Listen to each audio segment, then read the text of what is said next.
Perfeito. Iniciando a gravação. Nós estamos aqui na UC 1.2. O C1 é a parte introdutória, tá bom? Vou compartilhar aqui a minha tela.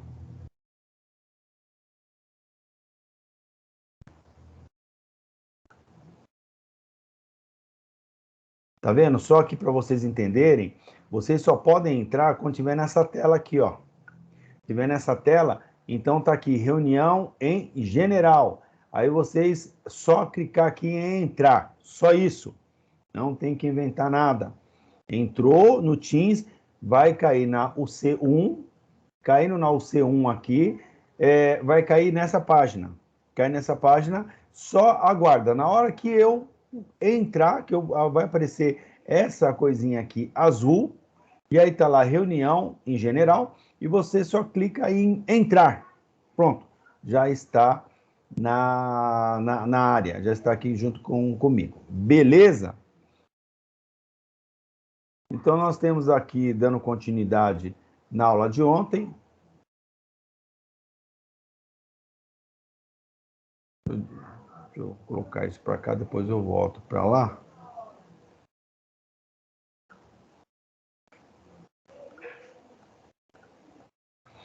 Acho que não vai dar certo, deixa eu minimizar. Então, nós estamos fazendo a introdução das NRs, né?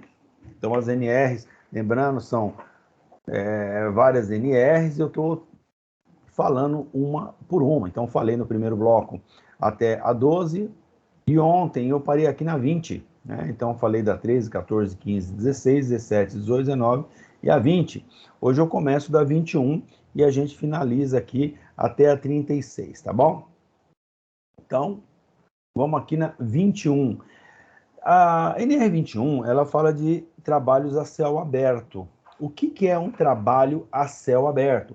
Pessoas que trabalham na rua, que trabalham exposto a sol, a chuva, a ventos. Ele não trabalha em local coberto, ele trabalha a céu aberto, né? Então ele trabalha fazendo covas aí, né, para assentar tubulação. Ele trabalha até mesmo para fazer concretagem, né, de solo, enfim. Então, pessoas que trabalham onde não tem cobertura. Não tem cobertura, é considerado um trabalho só aberto. É complicado esse trabalho, gente, porque a pessoa que trabalha a céu aberto, ela tem um monte de problemas. E a gente da segurança do trabalho, a gente tem que entender isso, tá? O pessoal de telefonia, né, trabalha a céu aberto também. Então, de Eletropaulo, né, Sabesp e tal, então a galera também tudo trabalha trabalho de céu aberto. Então é importante vocês começarem a pensar em questão de proteção desses trabalhadores. Então imagine só, o camarada está trabalhando numa rua, né, num local qualquer aí, a céu aberto, então quais as condições mínimas que nós temos que dar para ele? O que vocês acham que é o mínimo que a empresa tem que dar para um cara que trabalha na rua, trabalha ali a céu aberto? O que vocês imaginem? Pode falar. Protetor, né? Protetor Sim. creme, né? Creme Certo. protetor. Tá. Vestimentas adequadas, né? No caso, o pessoal que trabalha aí de gari, coletores aí de lixos, né? Domiciliares. Aquele chapéu protetor que cobre a nuca também, né? Aquela aba que cobre a Certo. nuca. Mas quem? Roupa reflexiva, manga longa, Tá calça, bom. bota. Beleza. Mais o quê? O que vocês acham? Que a gente, como segurança do trabalho, a gente tem que prever isso aí, tem que dar um suporte para ele, é o mínimo, né? De condição para um camarada trabalhar a céu aberto. Professor, o pessoal da Sabesp aí é o protetor auditivo, né? Certo. Que mais? Mais algum comentário? Acho que depende muito de cada produção na rua, né, professor? Principalmente o pessoal da Eletropaulo, que mexe com força, com energia, que tem que ter os equipamentos próprios para isso, principalmente luva, esses adereços deles. Certo, perfeito. O que eu percebi é que vocês pensando em segurança do trabalho, vocês pensam direto no EPI. Tá? É o que deu para falar aí, a galera precisa disso, EPI. Só que a segurança do trabalho, ela está muito longe também disso. Não é só EPI. Nós temos que ter outras preocupações com os trabalhadores, entendeu? No contexto geral. Então, primeiro, né? O camarada que trabalha na rua, ele tiver com sede, e aí? E não tem lugar para ele beber água. Então a empresa tem que providenciar. Por isso que as pessoas que trabalham em céu aberto, eles têm que ter água fresca. E se o cara der vontade de ir no banheiro, onde ele vai? O cara que trabalha no céu aberto, ele tem que ter banheiro químico. Banheiro químico totalmente higienizado e tal. O cara que trabalha na rua, ele precisa comer. E onde ele come? Tem que ter um local adequado para ele comer. Um local certo para ele comer com comida fresca, entendeu? Então, observem. Para o isolamento, né, professor? Não entendi. Para o isolamento, dependendo não, em todas as áreas. Tanto para Eletropaulo como Gari, até mesmo também para quem trabalha para a Sabesp, tem a questão do isolamento. Por conta caso ele vai trabalhar na rua, tem um risco de acidente de trânsito. Então, Também. Então, vamos lá. A gente primeiro tem que pensar no bem-estar do trabalhador. Então, pensar no bem dele. Então, água fresca. Tem que ter um ambiente para ele ir no banheiro, satisfazer suas necessidades fisiológicas. Tem que ter comida fresca, comida boa para o cara comer. O cara levou marmita. Tá? Se o cara levou marmita, ela tem que estar. O cara não pode ficar com a marmita lá embaixo do sol, não sei o que lá, para depois fazer sua refeição. Entendeu? Com certeza ela vai azedar, vai estragar, isso é muito ruim. Então a empresa ela fornece uma refeição, né? Não traz um marmitex para o camarada comer. Mas como vai comer? Tem que estar sentado, não é no meio da rua, entendeu? Essa é a condição para essas pessoas que trabalham em céu aberto. Aí alguém pode falar, professor, eu já vi tal, mas não é o correto. O correto é dentro dessas condições. A partir daí, é uma outra preocupação, até que o colega falou, a questão de isolamento. Todo o trabalho que é feito a céu aberto, feito na rua, tal, ou independente de ser rua, mas é céu aberto, nós temos que isolar a área de atuação.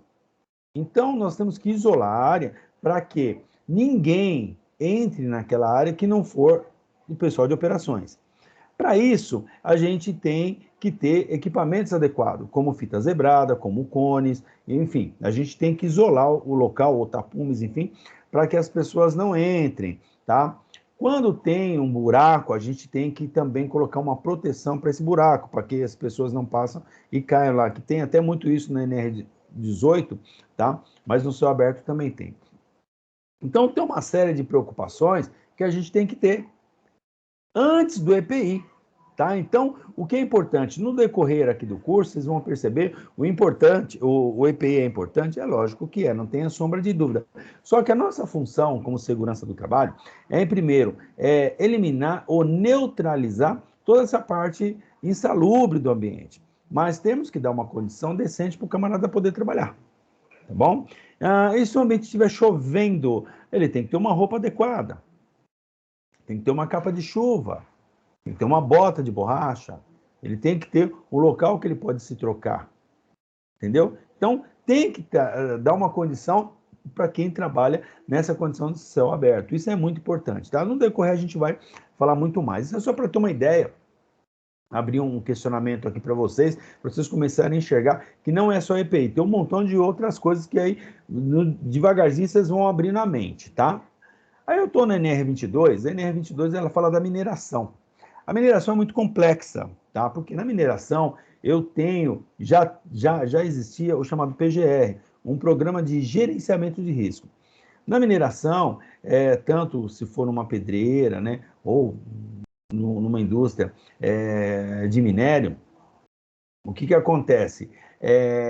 Nós temos veículos fora de estrada. Esses veículos fora de estrada são caminhões que a roda, o pneu, né? Pneu, ele chega a mais ou menos aí, brincando, a 6 metros de altura. Depois eu vou ver se tem foto aqui, eu vou mandar para vocês, tá? 6 metros de altura, um pneu, tá? 6 metros de altura é muito alto, tá? O motorista, para subir num caminhão desse, ele tem que subir em escada. Ele sobe em escada e vai até lá. O trator também é gigante. Então, veja só, esses veículos sendo gigantes, é proibido passar pessoas. As pessoas não devem passar nesses locais, até mesmo quando tem a explosão, né? Porque para retirar essas pedras, né? Que eles fazem? Eles colocam um explosivo, explode e tal, aí o trator vai, tira, joga em cima do caminhão, o caminhão leva para outro lugar e aí é feito o processo. Carros pequenos que queiram ou tenham que entrar, principalmente carro de engenharia, né, que o camarada vai lá para colocar o explosivo e tal, ele é um carro que ele tem uma vara, né, como se fosse uma antena gigantesca, e na ponta tem uma bandeira. Que é para quê? Para o camarada que está no caminhão, ele visualizar aquilo. Ou senão o cara não consegue visualizar. Entendeu? Então, olha o problema que se tem. Aí tem o problema o quê? Do explosivo, né? Quem vai colocar o explosivo, de que forma que vai colocar o explosivo, aonde se guarda esse explosivo, entendeu? Então é um problema seríssimo. Tem que ser feita análise de risco, toda hora tem que ser feita análise de risco, toda atividade tem que ser feita análise de risco. Isso é dentro da área, né? Então, dentro da área tem caminhão, tem tratores, tem um monte de máquinas pesadas, que essas máquinas vão tirar essas rochas e vão levar para um outro determinado local. E é aí que vai ser o processo. Então, um vacilo é morte. Então, tem que estar muito atento. Aí o camarada vem, quando entra em produção, né, que entra na esteira e tal, isso é uma preocupação gigantesca também. As pessoas não podem ficar próximas, não é só um capacete que protege. É muito pó, é muita areia, pó, né? O pó de minério, né? Então, o que acontece? Em vez em quando, dependendo do local, eles passam com um carro-pipa molhando para baixar essa poeira. Essa poeira, o camarada que usa máscara, ele tem que usar várias máscaras durante o dia, ele tem que usar uma máscara específica. Para isso, a gente tem que fazer um programa de controle, né, dessas poeiras, né? Então, um controle de proteção respiratória sobre essas poeiras. Então, a gente tem que avaliar muito bem para não trazer transtorno para o funcionário, entendeu? Porque são poeiras, só poeira, tá? Poeiras minerais. Aí nós temos lá o ruído, imagine as explosões desses veículos, né? O tamanho do motor que é de um veículo desse. Então, é muito complicado, é muito barulho, né? Então, tudo isso a gente tem que estar atento. Tá? É muita coisa, a gente vai ver também lá para frente. Aí a gente tem a NR23 que fala sobre incêndio. Então, nessa parte da SNR, vocês devem e têm que conhecer todos os extintores de incêndio. Então, as classes de incêndio, né? Seja a classe A, a classe B, a classe C, a classe D, né? E tem outra classe chamada K, né? Que são para óleos, né? Combustíveis. Então, nós temos aí um extintor para cada classe. E aí você vai conhecer, né? Primeiro, a prevenção, o combate, tá? Então, primeiro a gente tem que trabalhar na prevenção. E se não der certo, entra no combate. Mas a gente tem que pegar pesado na prevenção. Então, você tem que conhecer profundamente o ponto de fulgor, ponto de ignição, tá? Esses fatores de troca de calor. Toda vez, então, assim, vocês vão aprender que para que ocorra fogo, né, ele tem, né, antigamente chamava triângulo do fogo, hoje o pessoal chama de tetraedro do fogo, né? Então, esse tetraedro é o quê? São 4 partes, sendo uma parte que é o calor, outro o combustível, outro o oxigênio e outro a reação química em cadeia. Esses elementos, né, em ponto certo, vai dar essa reação química em cadeia que vai pegar fogo. Então, nós, da segurança do trabalho, nós temos que se prevenir, né, a gente tem que precaver com que esses 3 caras nunca estejam os 3 juntos, entendeu?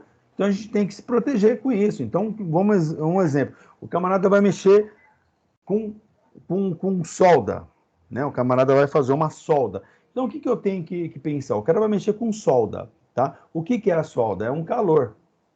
O oxigênio já tem no ar. Então, eu tenho que evitar que tenha algum combustível próximo.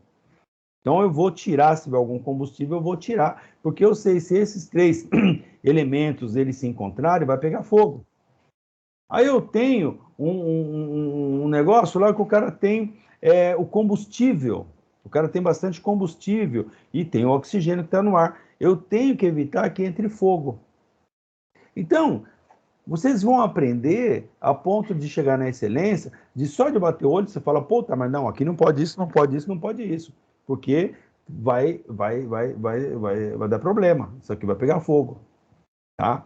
Então, pode pegar fogo? Pode pegar fogo. Mas como que é essa proporção desse fogo? É um fogo mínimo que eu consiga extinguir o quê? Com um extintor de incêndio? Ou é um médio que eu tenho que extinguir com minha rede de hidrante? Ou é um grande que eu não consigo mais, né? Nem se eu tiver uma boa brigada, eu tenho que chamar um corpo de bombeiro. Entendeu? Então, eles têm que avaliar. Para isso, a gente faz planos de emergência. O que são planos de emergência? Planos de emergência são planos, né? São que a gente desenvolve, né? Esse plano de ação para o que nós vamos fazer se pegar fogo. Então, ações em caso de. Então, ações em caso de incêndio, como que a gente vai se deparar? Então, alguém vai, toca o alarme, né? Aí vai a brigada avalia, vê não sei o quê e tal. Então, tudo isso é escrito. Tudo isso, ele é muito bem desenhado, com organograma, fluxograma, tá? Mostrando o quê? Como que vai ser tudo isso aí, como que é a passagem disso. Quem vai coordenar tudo isso? Entendeu? Então, tudo isso a gente escreve. A portaria já abre o portão, os carros, né? Sempre a gente pede que os carros sejam estacionados sempre de ré, para, em caso de incêndio, eles já saiam, né? Não precisa o cara ficar fazendo manobra.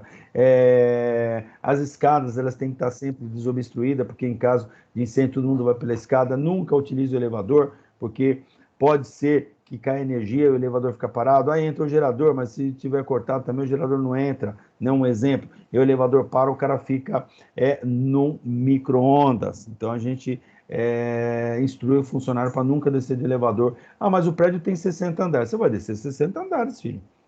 Né? Então, paciência, senta e chora. Tá? Por isso que a gente tem que tomar muitas medidas de segurança. Por isso que a gente tem que treinar toda a galera. E por isso a lei também, existe uma série de instruções técnicas do Corpo de Bombeiro do Estado de São Paulo, que vocês vão aprender lá no C9, né? Então, essas instruções técnicas, como calcular a questão de extintor de incêndio, entendeu? Como que eu vou enxergar tudo isso? Né? Então, tem lá todas as classificações na instrução, né, técnica do Corpo de Bombeiro, tem um decreto do Corpo de Bombeiro. Então, você vai se capacitar nessa questão de incêndio. Você vai conhecer os tipos de extintor, como utiliza. Vocês vão para uma pista de incêndio onde vocês vão apagar fogo mesmo, vão viver ali. A realidade é uma coisa fantástica, a experiência única que se tem, entendeu? Um fogo de 5 metros de altura, você vai lá apagar, então é uma coisa muito bacana, tá? Então, o incêndio, ele tem a parte de operações, a parte de apagar fogo, mas tem a parte de prevenção, e aí é onde a gente entra. Tá? Então, desenvolver tudo isso, fazer teste, né, nesses equipamentos para ver se está funcionando corretamente, fazer os simulados, né? Então, dependendo do tamanho da empresa, fazer simulados a cada 6 meses, treinar a brigada de incêndio, a brigada de emergência, né? Treinar todo mundo. Então, isso é importante, isso é a função nossa. E a gente tem que deixar o time redondo, tem que deixar para quê? Para, se por acaso acontecer, tá todo mundo muito bem treinado, tá? Isso é muito importante. Então, essa é a NR23. Vocês vão conhecer tudo isso, sinalização de segurança. A sinalização, ela tem altura, ela tem o modelo certo para colocar, entendeu? Aí a gente entra na NR24.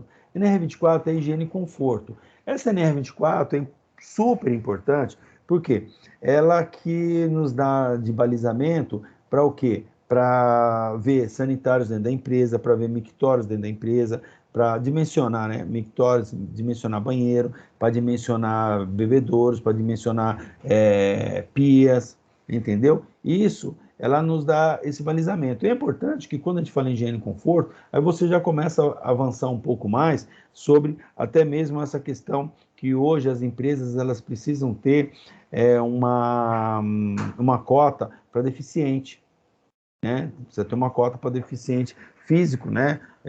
Para trabalhar na empresa. Então, essa cota, normalmente, o RH ele vem perguntar para a gente, olha, a gente precisa pegar deficiente. O que a segurança do trabalho indica? Então, a gente vai, lógico, né, dentro das condições da empresa, sugerir, né, que eles acabam admitindo pessoas com tal deficiência. Mas, para isso, a estrutura tem que estar preparada. Então, não adianta você falar, olha, contrata cadeirante, aí o cara tá bom, contrata cadeirante, mas não tem rampa, só tem escadas, né?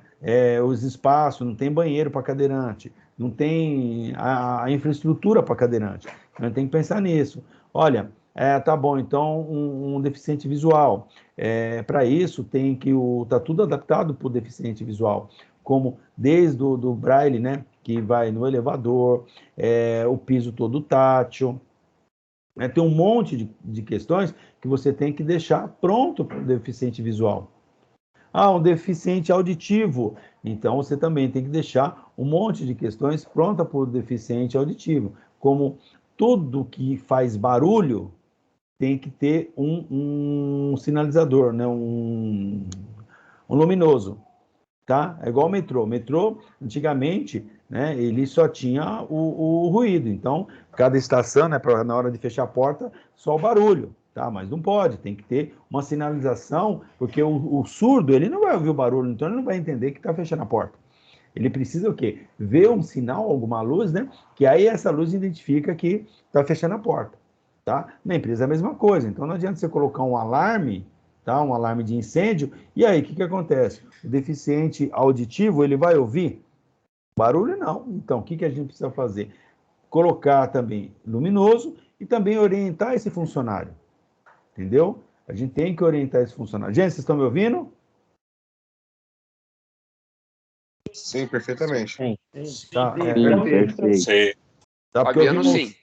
Você ouviu uma oscilação aqui, um barulhinho de oscilação, achei que tivesse algum problema, tá? Então, voltando aqui. Tudo Foi isso o eu meu. tenho que pensar. Não entendi. Foi o meu aqui. Tá bom. Então, tudo isso, Professor, gente... Pois não? desculpa interromper, mas tem um pessoal que está digitando no grupo que não está conseguindo entrar pelo aplicativo e parece que aguardando aí por convidado.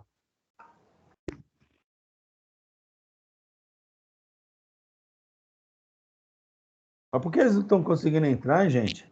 Na verdade, desde ontem eu notei que eu entro no aplicativo e depois de alguns minutos aparece a sala para eu entrar. Aí hoje aconteceu a mesma coisa. Eu consegui, mas o rapaz aí que entrou por último não estava conseguindo, assim como eu ontem. Entendi.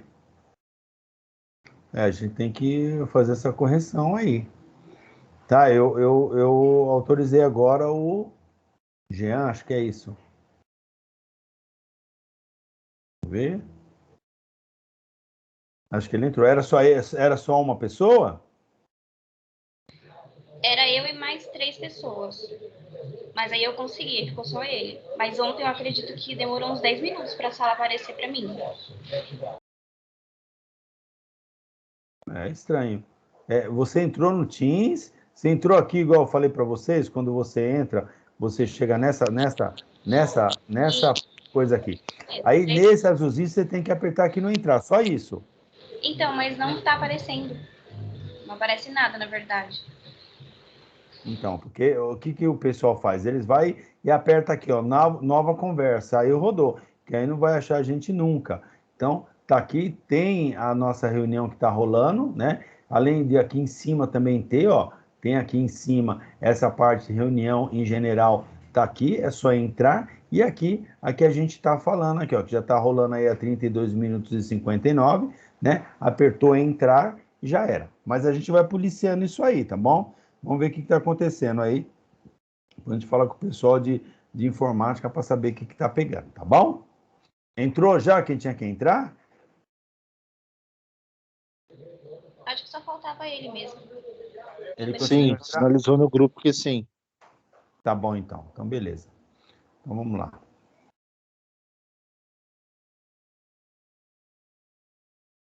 Então, na 24, então, olhe a problemática que você pode ter. Então, primeiro, você está numa empresa, aí alguém chega para você lá do RH e fala, ô fulano, da segurança do trabalho, nós temos que contratar três pessoas PCDs, tá? E o que você indica para gente?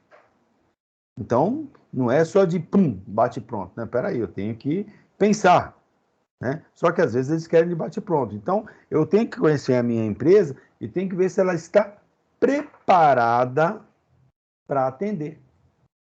Entendeu? Então, você tem que ver se ela está preparada para atender. Professor, desculpa, Pois não? eu passei batido, desculpa. É uma exigência do Ministério do Trabalho, isso, por essa questão, Exatamente. professor? As empresas, normalmente, dependendo o número de funcionários, ela tem uma porcentagem, 2, 4% de pessoas PCDs. Então, vamos supor, 2%. Então, 2%, ela vai pegar o número máximo de funcionários dela, né? No número de funcionários, vai multiplicar por 2, né? Então, 2% é o número que ela tem que apresentar para o Ministério do Trabalho. Olha, eu tenho essas pessoas aqui que são PCDs, tá? Então, tem uma série, né, de pessoas que elas se enquadram em PCDs. E aí, o que a empresa vai fazer? Vai ver o que é melhor para ela, né? O que atende às condições dela, entendeu? Então, tudo isso é importante. E aí eles vão pedir para a gente, e lá na empresa eu tenho. Então, eu tenho o quê?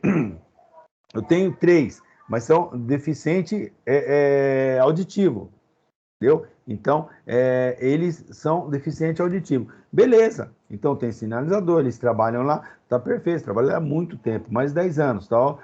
Os 3. Tranquilo, tá? Então, optamos por deficiente auditivo. Tranquilo, os caras trabalham muito bom, 3 pessoas maravilhosas. E tá lá com a gente, entendeu? Ah, vamos supor que você trabalha numa empresa que não tenha ninguém, você vai ter que contratar. Então, que tipo de pessoa você vai contratar? Então, tem que ver, entendeu?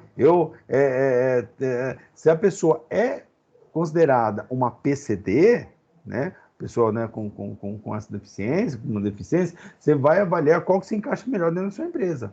Para isso, você tem que conhecer a empresa bem, para você não dar o quê? Bola fora. Então, vamos supor, a sua empresa só tem escada, aí você vai falar, pô, um cadeirante, tem banheiro para cadeirante? O banheiro tem que ter um espaço grande, né? Porque depois a gente vai, quando eu der para vocês desenho técnico, eu acabo falando, né? Dimensionamento do banheiro e tal, né? Então, como que você tem que ter, em média, né, o tamanho de um banheiro para um cadeirante poder entrar? Ele tem que ter todos aqueles aparatos, né? Então, você tem que ter um monte de questões para poder dar suporte para ele, entendeu? Então, não pode ter escadas, tem que ter rampa para ele, enfim. Você tem que partir do princípio que aonde você consegue chegar, o cadeirante tem que chegar, o deficiente auditivo, o deficiente visual, ou seja, todas as pessoas podem e devem ir aonde você vai. Sempre coloca isso na sua cabeça, tá? Então, temos que dar condição para que essa pessoa faça a mesma coisa que você faz, tá? Então, você consegue andar de elevador, ele também vai ter que conseguir. Você consegue falar digitar, ele também tem que digitar. Ah, mas o cara ele é cego, então tem que ter um programa específico para ele. Nós temos um professor cego lá no Senac, maravilhoso, Paulo, entendeu? E ele prepara as aulas dele, né? Tem aí todo o aparato dele, né? Os programas dele. Ele entra na sala e dá aula para jovem aprendiz. Ele entra, faz as apresentações e são coisas fantásticas. Fantástico. Então você tem que dar condição.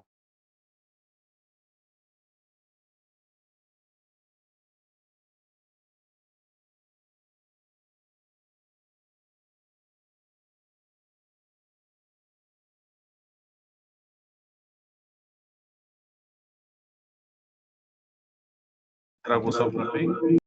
Libras. Travou pra você tem que alguém? ter. Vocês estão ouvindo? Pra mim Tá travou. travando. Travou. Tinha travado um tempão. Travou um pouco. Estão me ouvindo?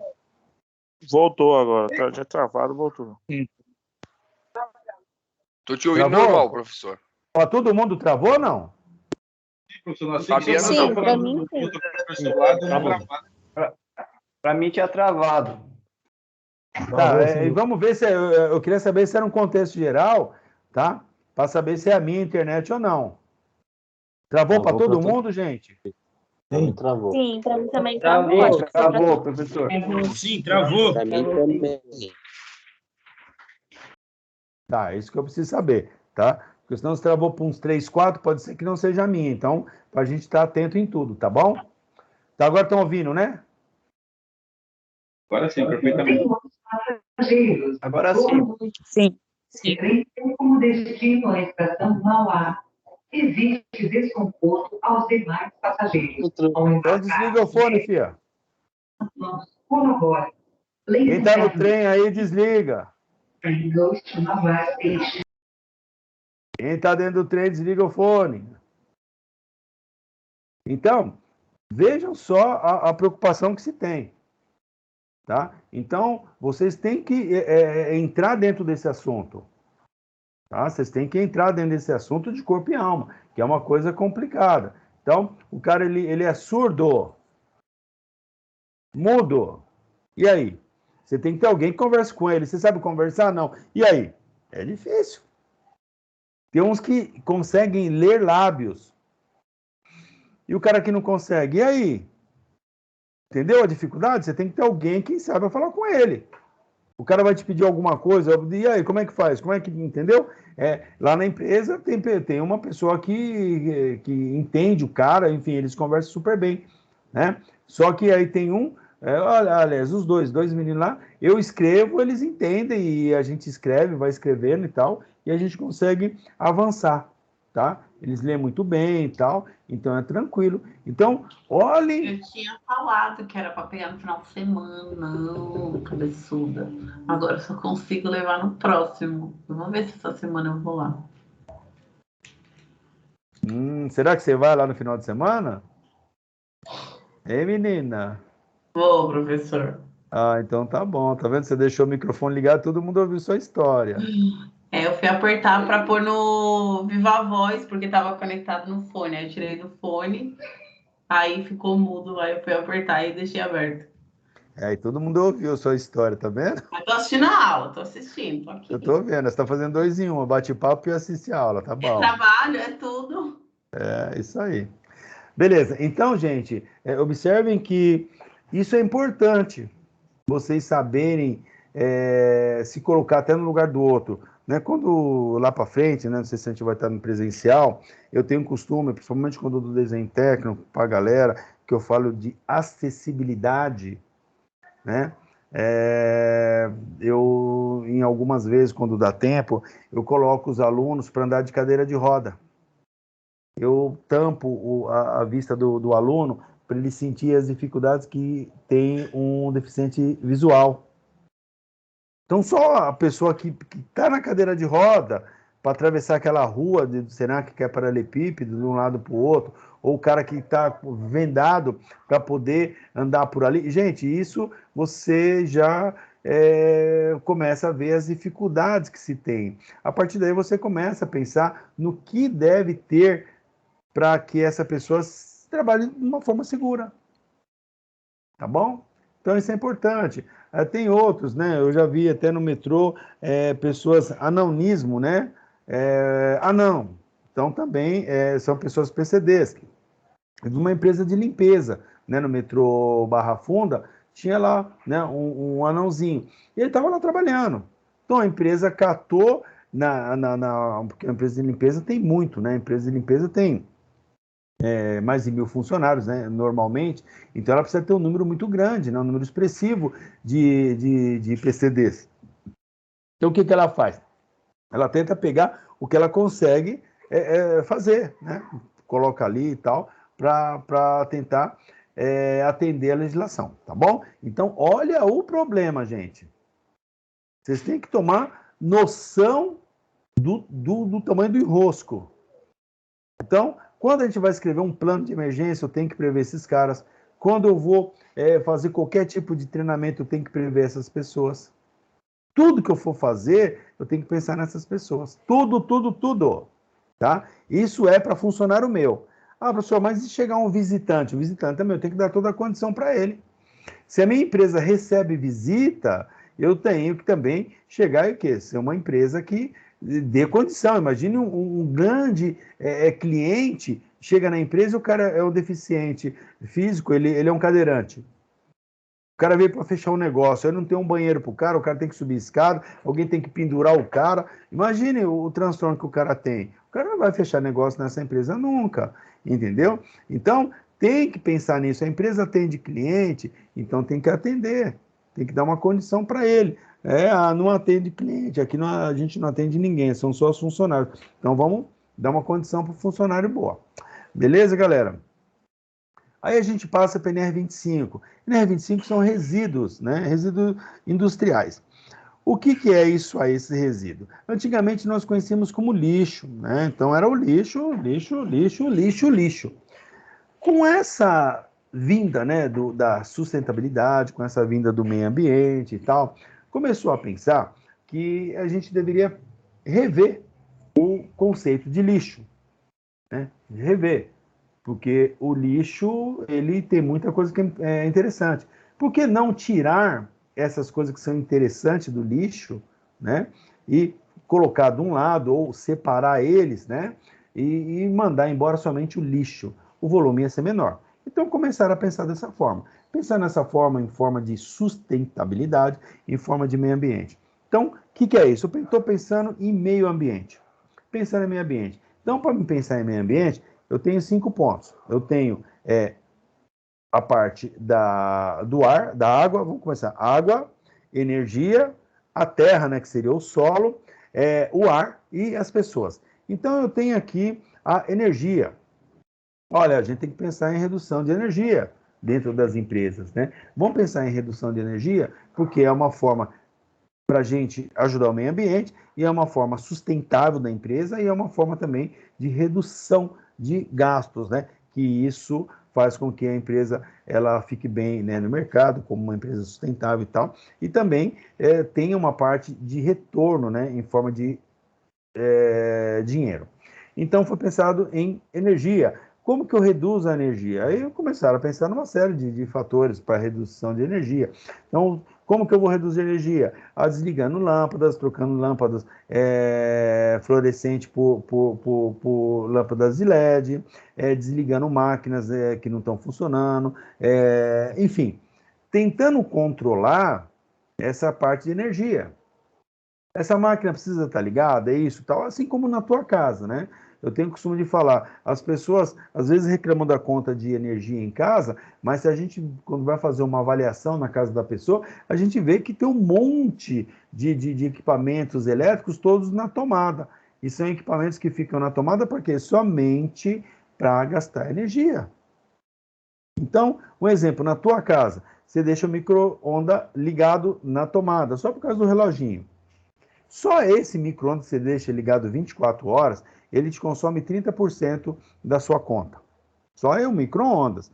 Aí você tem um monte de coisa que está na tomada. E ele está no chamado stand-by. Ele está consumindo. Aí você tem os problemas das fiação, que é a fiação antiga, uma fiação que está mal colocada, mal distribuída, tal, dá um aquecimento, gasta mais energia. Fio que está descascado e ele acaba em contato com uma lata qualquer, gasta mais energia. Entendeu? Equipamento descalibrado, mais energia. Banhos que você toma no horário de pico, que é das 5 às 8. Das 5 da hora da tarde até às 8 é horário de pico. Tomar banho? Aí aumenta muito mais. Inclusive nas empresas. Tá? Então, nas empresas, a gente tenta fazer com que o horário vá até às 5 e depois o outro turno entre a partir das 9, para que nesse horário de pico não tenha ninguém trabalhando. Então, isso são estratégias que você utiliza para o quê? Para reduzir o consumo de energia, e reduz muito, tá? Então, são questões que você, no decorrer do tempo, você vai avaliando e fazendo o quê? Indicadores. O que são indicadores? Fazendo continha. Contas, contas e contas e contas. Beleza? Então, isso eu estou falando de energia. E da água? Redução do consumo de água. Caramba, como que eu vou reduzir? Avaliar o consumo que você tem de água. Desde trocar uma torneira dessas normais, por uma de retorno automático, né? Tem um retorno automático, só aí você já diminui nas torneiras 50%. Banhos, né? Na minha fábrica tem um montão de chuveiro, a gente coloca temporizador no chuveiro. Então, o camarada entra no banheiro, aperta, pum, cai um pouco d'água. Aí ele se ensaboa, aperta outro, pum, cai mais um pouquinho d'água, para ele tirar o sabão, beijo, tchau. Não tem que ficar o chuveiro ligado toda hora, entendeu? Então, isso também reduz. Lavagem de piso, lavagem de carro, essas coisas a gente abomina, a gente retira fora, entendeu? Então, ou eu tenho muita planta na empresa, ou eu tenho um poço artesiano, ou eu compro água, entendeu? Compra água de carro-pipa, e aí vai usar essa água para fazer, ou usa a água da chuva. Água da chuva, você acaba pegando a água da chuva, armazena em determinado local, depois dá para fazer o trabalho. Então, tem um monte de formas que você consegue fazer, para quê? Para reduzir o consumo de água, sustentabilidade, meio ambiente. Aí tem a parte do solo, da terra, que são os lixos que a gente manda para ser aterrados, né, enterrados e tal. Então, o que a gente tem que pensar? O que sai da empresa? Vamos reciclar, vamos separar, tá? Vamos separar esses caras aí. Então, eu separo o ferro do ferro, o plástico do plástico, o papelão do papelão, o vidro, tal, eu separo tudo. Na hora que eu separo tudo, vai me sobrar só aquele material que eu não tenho, que seria um material totalmente contaminado. Esse, eu tenho que contratar uma empresa para retirar e levar. Eu não posso pegar esse lixo e colocar na rua, tá? Fábrica não se coloca lixo na rua, porque o lixo da rua só pode ser de banheiro e cozinha e varrição. Só de produção não pode colocar. Se colocar, te dá uma multa. Então, se a empresa é pequena, ela pode colocar na rua até 1.400 litros por semana de lixo. Seria 14 sacos. 14 sacos de 100 litros, né? 14 sacos de 100 litros, daria 1.400 litros por semana, dividido em 3 dias, né? Normalmente é terça, quinta e sábado, né? Que passa aí o carro do lixo. Então, o que você tem que fazer? Você tem que dividir esses 14 sacos nesses 3 dias. E não pode colocar resíduo da produção. Ah, mas eu tenho muito resíduo da produção e eu tenho muito mais do que 14.400 litros de resíduo, de lixo. Ah, então eu não sou mais um pequeno gerador, eu já sou um grande gerador de lixo, um grande gerador de resíduo. Então, o que eu tenho que fazer? A prefeitura já não vai me levar mais.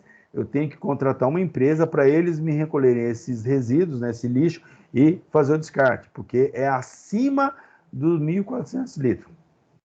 E aquele outro resto que eu tenho lá, que é o resto de produção, que são papéis contaminados, que são líquidos, né, que são de lavagem de produtos e tal, que também estão contaminados, e por aí vai. O que eu faço? Eu tenho que ter um destino correto com eles.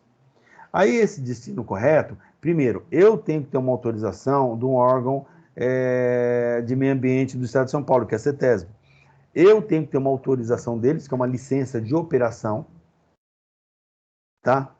Uma licença de operação, onde eu vou colocar tudo que eu produzo, tudo, as máquinas que eu tenho, né, e todos os problemas que a minha empresa gera, vou escrever ali. Aí eu vou ter que contratar uma empresa, eu vou ter um CADRE com ele. Esse CADRE é um certificado de autorização de destino de resíduo industrial, que agora é um certificado de movimentação de resíduo industrial, né? Então eu pego e contrato uma empresa, faço um CADRE com ele, todo esse documento tem duração de 3 anos, e aí essa empresa vem, leva o meu resíduo e ela vai fazer um destino correto, ela vai me dar um documento ela já foi fiscalizada pela CETESB, ela vai levar num determinado local. Esse local, ou seja, em aterro sanitário, ou seja, incinerado, ou seja, enfim, o que ela for fazer, ela tem que me dar um documento. Entendeu? Então, quando a gente fala em resíduo, é uma coisa gigantesca também, né? Tudo que resta da produção é jogar fora. E aí eu tenho esse problema até mesmo de contaminação do solo. Me cai produto no chão, então eu tenho que retirar tudo esse solo, tá? E mandar para o aterro, mandar deteriorar ou queimar, enfim, né? Esse resíduo, tá? Então a coisa é séria. E aquelas empresas que transportam produto químico, essas empresas, elas têm que ter um plano de emergência também. O que é isso? Se eu estou dentro da empresa, danifica alguma coisa, a gente resolve aqui. E se é na rua? Imagine um caminhão de produto químico, ele se envolve em um acidente, e aí esse produto cai num rio, um exemplo. Olha o transtorno que se tem. Então, a empresa tem que ter um plano de emergência para isso. O que ela faz? Tem uma viatura, a viatura vai até lá, isola o local, ela pega e retira esse produto, né, se tiver de recurso, ela retira isso e tal. Ela é responsável por isso. Ela tem que resolver o problema ali, entendeu? A empresa é responsável por isso. E tudo isso tem que estar escrito, né? Tem que estar bem escrito no plano de emergência, tá? Então, veja só, eu tenho essa preocupação. Aí eu tenho do solo, agora falando da atmosfera, né, do ar. Eu não posso poluir o ar, né? Eu não posso poluir o ar. Se eu poluir, o que vai acontecer? A CETESB pode vir e ver que eu estou ultrapassando os limites de poluição e pode me punir. As multas da CETESB, elas são todas ardidas. Falou em meio ambiente, elas são caríssimas. Vai de 1 milhão, tá? Então é muito alto. Então você pega, pô, eu não vou poluir o ar, né, a atmosfera. Então o que eu tenho que fazer? Se eu solto produtos químicos, né, então eu vou colocar filtros para que esses produtos químicos não vão para a atmosfera. Ah, solta gases, esses gases têm que ser queimados. Por isso que quando você passa, né, indo para a praia, que você passa, vamos supor, você vai para o Guarujá, você passa ali em Cubatão, e aí você vê lá um monte de chaminé queimando. Por quê? Está queimando, sai produto inflamável, ele queima para não ir esse inflamável para a atmosfera.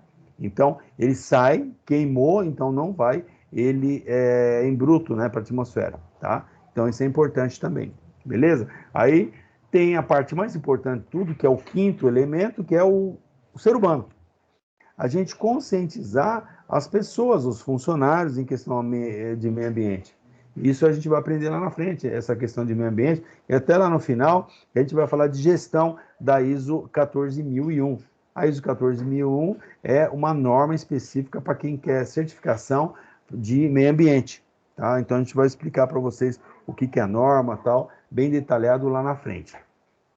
Aí eu pulo para 26. A NR26, ela fala de sinalização. Quando eu falo de sinalização de segurança, toda sinalização, ela tem um modelo, ela tem um tamanho, ela tem uma cor específica. Então, porque ela é amarela, porque ela é vermelha, porque ela é verde, todas essas aí, ela tem uma indicação. E é isso que a gente tem que fazer. Nós temos que respeitar e sinalizar. Todo o ambiente tem que estar sinalizado. Todas as pessoas, de todos os jeitos, elas têm que ter essa informação. Então, se eu tenho uma pessoa que é cega, eu tenho que ter uma sinalização em braille. Se eu tenho uma pessoa que ela é surda, né, tem problemas, né, deficiência auditiva, eu tenho que colocar alguma coisa luminosa, mas ela enxerga cartaz, então o cartaz é tranquilo para ela. Eu tenho pessoas cadeirantes, visual, então eu tenho que trabalhar com essa sinalização de uma forma que atenda todos os meus funcionários. E colocar em todos os locais que tem que ser informado, né? Então, a gente tem que alertar os funcionários, a gente vai e coloca uma placa. Tem que informar aqui, tal. Eu tenho que identificar que isso aqui é perigoso, eu vou colocar aqui uma placa. Eu tenho que identificar que isso aqui é para tomar cuidado, eu vou colocar uma placa. Eu tenho que identificar que isso aqui é uma tubulação de alguma coisa. Até nas tubulações, cada tubulação ela é de uma cor. Então, quando você vê uma tubulação verde, é de água potável, uma de vermelho é de hidrante, uma de azul já é de ar comprimido, uma cinza já é parte elétrica. Entendeu? Aí você vê outras de outras cores, lilás, de amônia e tal, por aí vai. Então tem mais um monte, né? Marrom, que marrom pode ser tanto para óleo como também para esgoto. Então, o que acontece? A gente tem que estar atento a toda essa sinalização. Essas cores, né? O sentido que ela está indo, principalmente falando em tubulação. E aí as cores normais, né? No nosso dia a dia, né? Por que tem que ser assim? Por que tem que ser assado? Tudo isso vocês vão aprender também lá na frente. Vocês vão entender por que eu tenho que sinalizar isso, por que eu tenho que sinalizar com essa cor, por que para segurança tem que ser verde, para que para incêndio tem que ser vermelho, para que por alerta tem que ser amarelo, entendeu? Porque perigo tem que ser vermelho também, né? Ou preto. Então, tudo isso vocês vão aprender lá na frente. Aí a gente entra na NR27. A NR27 é interessante, que é o registro profissional do técnico de segurança, né? É uma norma que fala só do registro, né, do técnico, né? Que antigamente era uma carteira que vinha do Ministério do Trabalho, depois mudou um carimbo do Ministério do Trabalho, e agora o pessoal está pleiteando também fazer um registro, né, uma carteira, assim como as outras, os outros segmentos, né, que tem, então, uma carteira profissional, né? Então, a cada tempo, né, não vou falar cada ano, mas a cada tempo o pessoal pensa em modificar, né, para fazer esse registro, né, de uma forma mais imponente, né? Então, antigamente era uma habilitação, né, uma carteirinha, que eu sou desse tempo, eu tenho minha carteirinha de técnico de segurança. Depois passaram um tempo que ia dar um carimbo na carteira profissional. Hoje já não, o pessoal não usa mais carteira profissional. Então, como que vai ser feito? Tem que ser uma carteira, né, um registro profissional. Então, as coisas vão se modificando também, tá? Então, tem uma NR específica para isso. Na NR28, ela fala de fiscalização e penalidade. É interessante essa fiscalização e penalidade, que é onde você vai aprender, tá, na NR28, todas as infrações e os valores dela. Então, toda infração que se tem em segurança do trabalho, conforme a norma, ele tem lá um código e tem uma infração. Essas infrações, lá na NR28, ela está dividida entre infrações que são de segurança do trabalho e infrações que são de medicina do trabalho. As infrações que são de segurança do trabalho vai de 1 a 4, e também as infrações de segurança de medicina do trabalho vai de 1 a 4. Tem a quantidade de funcionários e é por UFIR, né? Então, o UFIR foi congelada, né, faz muito tempo, então ela tem um valor fixo lá. Aí, a gente pega a quantidade de UFIR dentro do quê? Lá na penalidade. A penalidade, então, ela vai de 1 a 4. Então, ela está lá, 1 a 4, né? O peso que ela vai de 1 a 4. Aí, a empresa não fez determinada coisa. Aí, o Ministério do Trabalho vai lá e multa, né? Você está multado nisso aqui. Qual que é a infração? Tá? Aí tem um código da infração, tá 1, 2, 3 e 4. Vamos supor que é um 3, né? Então, vai chegar lá nesta tabela, é o que? De segurança ou saúde? É de segurança. Eu vou pegar o número 3, quantos funcionários eu tenho? Vou casar lá. Tá? Aí tem o mínimo e o máximo de UFIR. Vou pegar o máximo de UFIR, esta é a multa. São valores altos. Esses valores, multiplicando pelo valor da UFIR, vai estar um valor. Vocês têm que saber disso, porque quando vocês se formarem e entrar numa empresa, normalmente a gente orienta o quê? Assim que você entrar na empresa, você vê tudo que está errado e fala, olha, gente, está tudo errado, ou essas coisas estão erradas.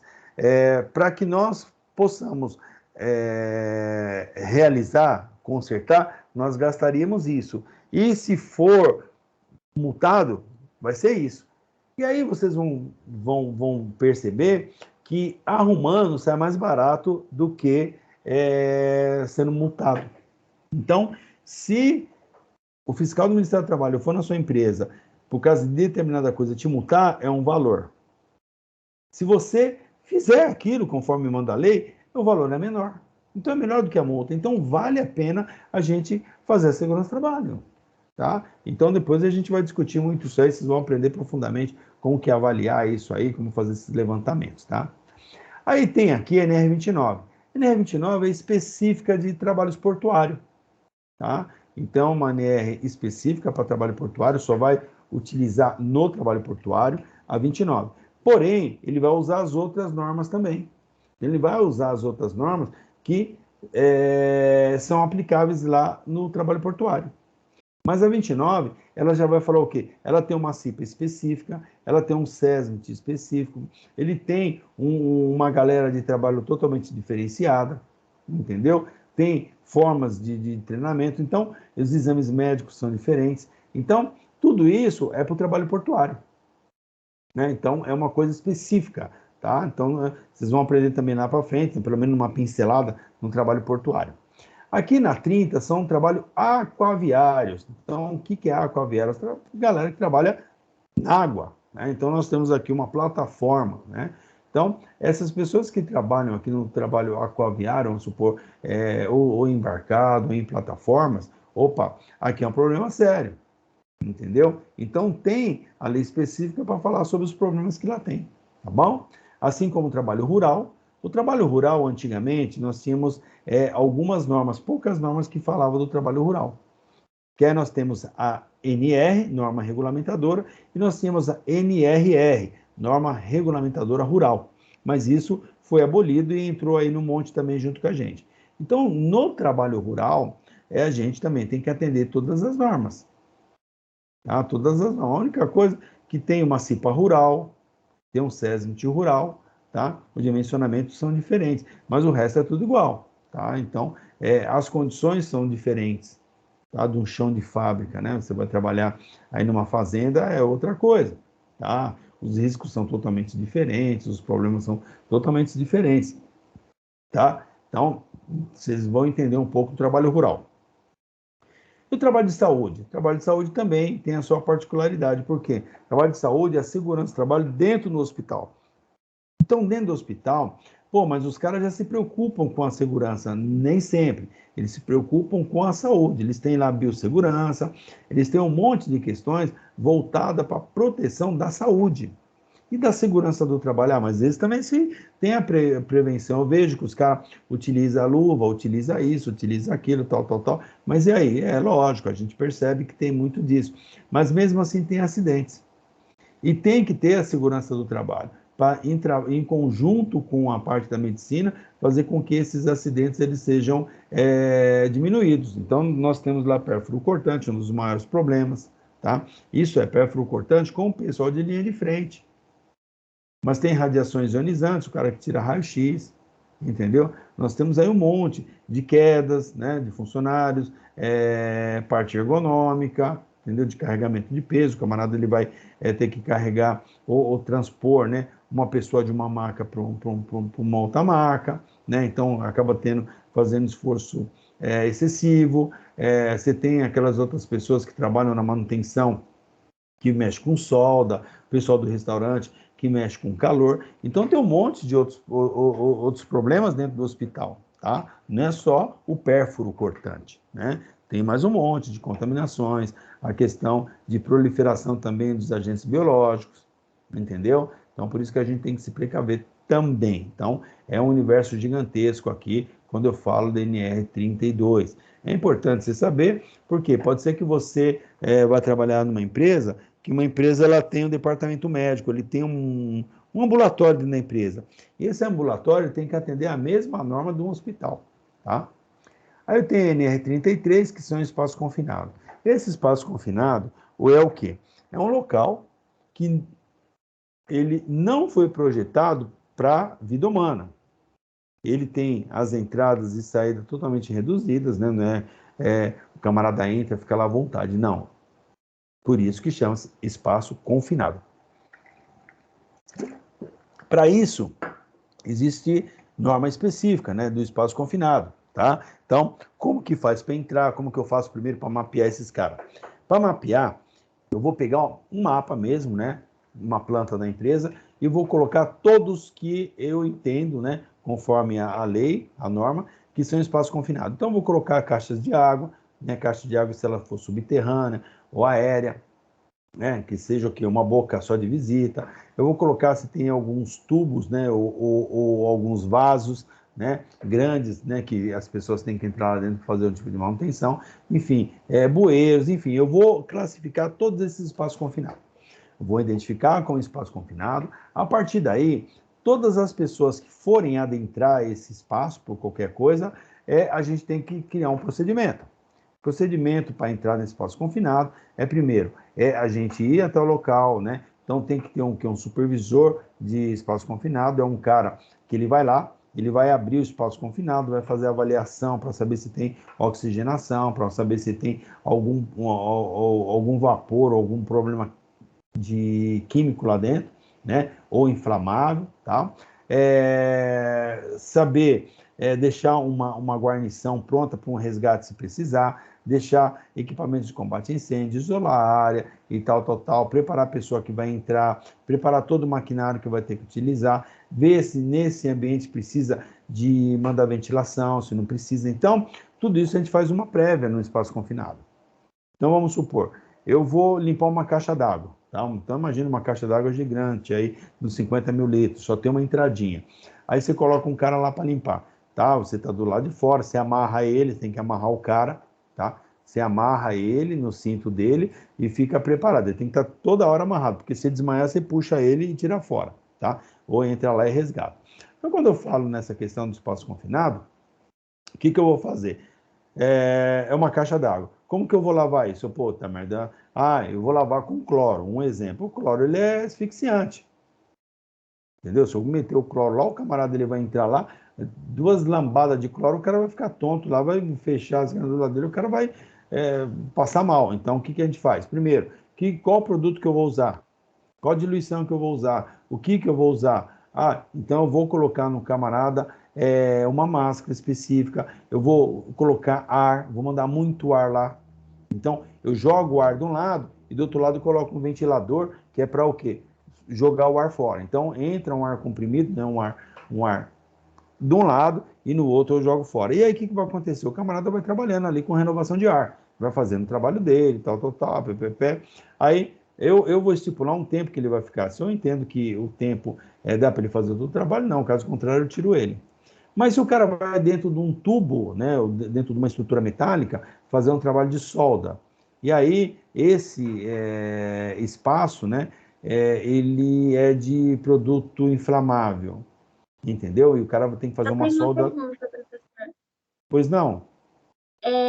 Para esses espaços confinados, o tempo que você acabou de falar é calculado para cada espaço confinado ou não? Ver se o rapaz está passando mal e tem que puxar ele de volta, ou tem um cálculo exato para isso? Não, vai depender. Primeiro, quando você vai no espaço confinado, nós temos que trabalhar da seguinte forma. O que tem no espaço confinado? Então, eu vou ter um explosímetro, né? Um explosímetro é um equipamento que mede lá a quantidade de oxigênio e se tem algum produto lá dentro, né? Algum produto inflamável. Então, eu vou colocar lá, ele tem lá, tem isso, tem aquilo. Então, a partir dessa combinação que a gente vê o que pode fazer. Então, vamos supor que o cara só vai lavar, né? Ele não vai mexer com nada que tenha uma ignição, né? Nada que vai sair faísca, né? Então, o cara vai lavar com a mão, vamos supor isso. Então, eu vou medir a oxigenação, né? Tem oxigênio lá dentro, tem uma quantidade excelente de oxigênio, beleza. Só que o que eu vou fazer? Esse oxigênio ali, ele não circula, né? Meio parado, né? Porque é um espaço confinado. E aí eu jogo uma ventilação para ele. E ele está amarrado. E toda hora, tá? Por isso que a gente chama vigia, né? Depois vocês vão aprender profundamente isso aí. O vigia é o cara que fica do lado de fora e toda hora fica chamando ele. E aí, fulano, tá tudo bem? Como é que tá? Puxa a corda e tal, e vai, né, sabendo. Porque se der alguma coisa, ele já puxa o cara, tá? Isso é num ambiente totalmente ruim. Um ambiente normal, a gente tá olhando o cara lá e a gente tá monitorando também. E aí, tá bem, eu não tô legal não, então sai, vaza. Já tira o cara, sobe lá para cima, né? E vem outro cara, a gente coloca, vamos ver o que está acontecendo, fazer as avaliações, tá? Então não tem muito negócio de tempo. Porque tem gente, e vamos supor, não foi detectado que a pessoa tem fobia por espaço confinado, por locais fechados. Então vamos supor que você não sabe, né? Nos exames não foi feito nada, nenhuma avaliação, e aí o camarada entra, o cara passa mal. Aí você tem que tirar o cara e colocar o outro, entendeu? Então a gente parte desse princípio, a gente tem que tomar muito cuidado com isso. Espaço confinado é complicado. Mas quando é mais preocupante, quando a pessoa entra no local que é uma atmosfera explosiva. O que é uma atmosfera explosiva? O cara entra dentro vamos supor, você tem lá esses reservatórios de álcool, gasolina. Quando você tira todo o álcool e a gasolina daquele reservatório todo, ficam os vapores ainda. Aí que é o perigo. Entendeu? Aí que é um perigo gigantesco. É ele vazio, não cheio. Ele cheio, tá? Ele tem muito combustível e precisaria de muito calor para pegar fogo. Então, não dá, não vai. Se você tem um tanque desse tamanho aí de gasolina, você vai jogar palito de fósforo lá, não vai pegar fogo nunca. Entendeu? Não vai pegar, porque tem muito mais combustível do que o calor. Agora, quando você tem vapores, o vapor, aí ele precisa de pouco calor. Muito pouco calor. Por isso que a gente se preocupa, indústria química, a preocupação do quê? De quando o camarada vai entrar num local onde tem vapores, né, de inflamáveis, até a questão do sapato dele tem que ser especial, porque se ele pega e prende uma pedra no sapato e ele faz o movimento de um atrito, tá? Esse calor pode acontecer um princípio de incêndio. Ou se ele pega uma ferramenta e bate na outra, e aí sai uma faísca. Por isso que as ferramentas, elas são de cobre. Entendeu? Então, tudo isso a gente tem que pensar. Eu tenho que ter certeza absoluta que isso não vai trazer problema. Eu não vou meter o cara com maçarico lá dentro que vai explodir tudo. Por isso que fazer uma manutenção, tira todo o produto, deixa ele aberto. A gente vai monitorando, lava com água, lava o recipiente tudo com água, tira fora, vai lá, faz a avaliação, não, ainda não deu. Mete um ar e não deu ainda. Até zerar, na hora que zera, tem reservatório desses que demora mais de semanas, né, para poder fazer uma solda. Demora, porque tem que limpar, não sei o quê. Aí quando tem certeza absoluta que lá dentro não tem nada de vapor, tá zero, tá tudo certinho, tudo belezinha, tá bonitinho, pau no gato, aí o cara pode soldar. Então olha a preocupação que se tem, tá? Isso são espaços confinados. Eu pulo na 34, que é naval. É a mesma coisa, são seguranças dentro, né, embarcado também nos navios. É uma norma específica também, tá? SESMIT, CIPA, tudo isso é específico, além de atender as outras. Aí a gente tem do trabalho em altura, que é 35. É específica essa 35 da seguinte forma. Nós temos a 18. Então, essa questão de trabalho em altura estava na 18. Só que aconteceu o quê? Ainda estava tendo muito acidentes, e a coisa não estava muito certa. E aí precisou criar uma norma específica para trabalho em altura. E nesse trabalho em altura foi bacana que aí o pessoal começou a ver quantos problemas tem em trabalho em altura. E aí foi começar a pensar até mesmo nos cintos de segurança, os talabartes com ABS, né, para se por acaso o cara cair, né, ter uma elasticidade, para o cara não ter um choque. Então um monte de coisas foram feitas aí, tá? Então, para trabalhar em altura, um tipo de escada, um tipo de andame, as proteções que tem, né? Que a gente fala estirante, né? Para amarrar nos pontos que tem que estar totalmente seguro. O camarada que vai andar em cima de um telhado. Então, a coisa avançou de uma forma muito bacana. Então, quando você pensa em trabalho em altura, é uma coisa fantástica. Hoje, né? Então, o camarada trabalhar com 2 talabartes, o que é talabarte? Aquele cinto, né? Então o cara ele tem o cinto, né? O cinto estilo paraquedista e tem 2 talabartes. 2 talabartes é o quê? Ele prende um, né? Prendeu um lá, tal, né? Beleza. Quando ele solta esse aqui, ele prende o outro. Soltou esse, prende o outro. Soltou. Ele nunca pode estar sem nenhum fixado. Então a gente fala de macaquinho. Prende um, prendeu o outro, solta esse. Prendeu esse, solta esse. E assim vai, tá? Ele nunca, mas nem sonho, ele pode estar andando em altura sem estar amarrado, tá? Isso é importantíssimo. E aí na 36, que são trabalhos frigoríficos, né? Que era um problema também que se tinha, né? Quando a gente fala em trabalho frigorífico, o problema maior é frio. Professor. Oi? Eu tenho outra pergunta. Pois não? Acima de quantos metros são considerados um trabalho em altura? Então, a norma fala 2 metros, mais 2 metros do seu pé, tá? Então, é isso que as pessoas confundem, né? Então, são 2 metros do seu pé. Então, ou seja, você sobe 2 metros de altura. Então, quando você subiu 2 metros de altura, tá? Do seu pé, 2 metros. Então, é considerado trabalho em altura. Aí você tem que estar amarrado, tá? Então, você tem que estar amarrado acima de 2 metros de altura. Agora, se você vai subir no andame, você amarra na estrutura do andame. Se você for subir de escada, você coloca em alguns pontos que vai te dar condição de, se por um acaso você se desequilibrar, você não cair no solo. Então, por isso que existem tipos de cinto de segurança, um que tem esse ABS, que tem esse inibidor de impacto, e o outro que ele é fixo. Então, é só mesmo você perder o equilíbrio, aí, beleza, se já volta, já era. Porque até mesmo se 2 metros você tiver com um cinto ABS, se você cair, você vai bater mesmo no chão. Então, você tem que ter um outro cinto. Até isso a gente se preocupa na questão de indicar um cinto de segurança. Tá? Então, são 2 metros de altura do seu pé. Né? Então, vamos supor, sua casa tem, normalmente, uma casa tem 2,70 metros. Então, eu vou ter que trocar a lâmpada da minha casa. Então, eu estou trabalhando em altura? Não. Seu pé não está a 2 metros do chão. Beleza? Entendeu, filha?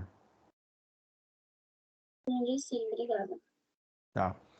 E o trabalho frigorífico, né? Trabalho que ocorre dentro de empresas frigoríficas, é um problema sério que tem, além do frio, acidentes, né? Tem aquelas máquinas lá, principalmente serras de fita e tal. Isso é um problema sério, né? Muitos acidentes gravíssimos, entendeu? Então, isso é preocupante, tá? E foi criada uma norma específica para esse segmento. Bom, então, é o que eu tinha para mostrar para vocês hoje, nessa parte introdutória das NRs, né? Para que vocês consigam entender um pouco da onde vocês estão pisando, né? Então, são normas aí, são normas específicas. Então, nós temos a lei nossa Bíblia, que são essas NRs. Nós temos ainda as leis do Corpo de Bombeiro do Estado, né? Então, no caso aqui, nós estamos em São Paulo, do Estado de São Paulo. Cada estado que você for, são leis específicas daquele estado, tá bom? Específica, não vai achar que toda a lei do bombeiro é igual a da de São Paulo. Não, pode até ser semelhante, mas não são, tá? Eu tenho que atender a CETESB, né, que é o órgão do meio ambiente. Eu tenho que atender o IBAMA, que é o órgão federal. Então, assim, a gente tem que atender esferas municipais, estaduais, federais. Municipal, quando eu falo em lixo, tá? Então, estou fazendo em lixo, grande gerador de lixo é com prefeitura. Estado é com o Departamento de Água e Esgoto, dependendo, ou se você tiver um poço artesiano e tal, né? Se você tiver esgoto, fossa séptica, né? Então, é o DAE, né? Departamento de Água e Esgoto. Aí você tem, ainda no estado, a CETESB, né? Que cuida da parte do meio ambiente. Aí você tem o governo federal, que são essas normas, né? Que nós estamos vendo aqui, que são baseadas na CLT, e mais do IBAMA. Então, é um monte de lei que a gente tem que seguir. Além de uma série de NBR, né? Que são essas normas aí, que também norteiam aí algumas questões da segurança do trabalho. Né? Então, às vezes, você quer fazer alguma coisa, você acha se está certo ou está errado, a gente consulta as NBR para saber o que ela sugere para a gente, para que normatize aquela atividade que a gente está executando. Tá bom? Então, esse aí é Professor, Pois não? é uma dúvida. Empresas que têm a brigada de incêndio, ela não há necessidade do bombeiro e vice-versa? Ou? Não, tem nada a ver uma coisa com a outra, tá? O que acontece? Quando você tem um bombeiro civil na sua empresa, então, eu tenho um bombeiro civil. Isso aí vai facilitar e vai te ajudar no seu seguro. Demonstra que a sua empresa é muito mais atenta em questões de prevenção de incêndio do que outras empresas que não têm um bombeiro civil. Então, quando eu tenho bombeiro civil, tá? Tem bombeiro civil, é uma ferramenta a mais, além da brigada. Então, não é só colocar o bombeiro civil e eu não tenho a brigada. Não, tem o bombeiro civil e tem a brigada. Então, e sempre eles também estão embaixo da nossa asa da segurança do trabalho. Aí, então, o que eu faço? Eu vou pegar meus bombeiros civil, eu vou fazer com que eles façam as inspeções constantes de extintor de incêndio, de rede de hidrante, rede de sprinklers, enfim, verificar dentro dos hidrantes se tem as mangueiras corretas e tal, não sei o quê. Essa é a parte de incêndio, ver elevador. Então, e eu posso até autorizar eles, se eles tiverem curso também, para acompanhar a entrada em espaço confinado, fazer destrava ou resgate em elevadores, enfim. Você acaba dando umas atividades para eles. Aí, se no seu local de trabalho tiver um L ponto, então o bombeiro ele tem que ter um curso específico de L ponto para poder ficar, né? Porque precisa-se de um bombeiro civil, né, no L ponto quando vai fazer pouso de decolagem. Então, tudo isso é importante, né? Lógico que é importante. E isso também diminui o seu seguro, porque você tem uma pessoa específica para isso. Então, vale a pena você ter um bombeiro civil na sua empresa, além da brigada, tá? Porque você vai ter a brigada, você vai colocar a brigada toda aí para atuar, né? Então, a brigada toda vai entrar, vai trabalhar, entendeu? Mas a brigada vai trabalhar só mesmo em caso de emergência. Bom? Ok, obrigado. Alguém tem mais alguma pergunta, alguma dúvida? Eu tenho, professor. Pode falar. Boa noite. É uma dúvida com um pouco mais de comentário. Eu saí caçando o que algumas empresas pedem do técnico, e eu percebi que existem algumas empresas que, antes mesmo de enviar qualquer coisa, a empresa já deixa bem claro que ela pede um curso de bombeiro civil e alguns cursos de NR.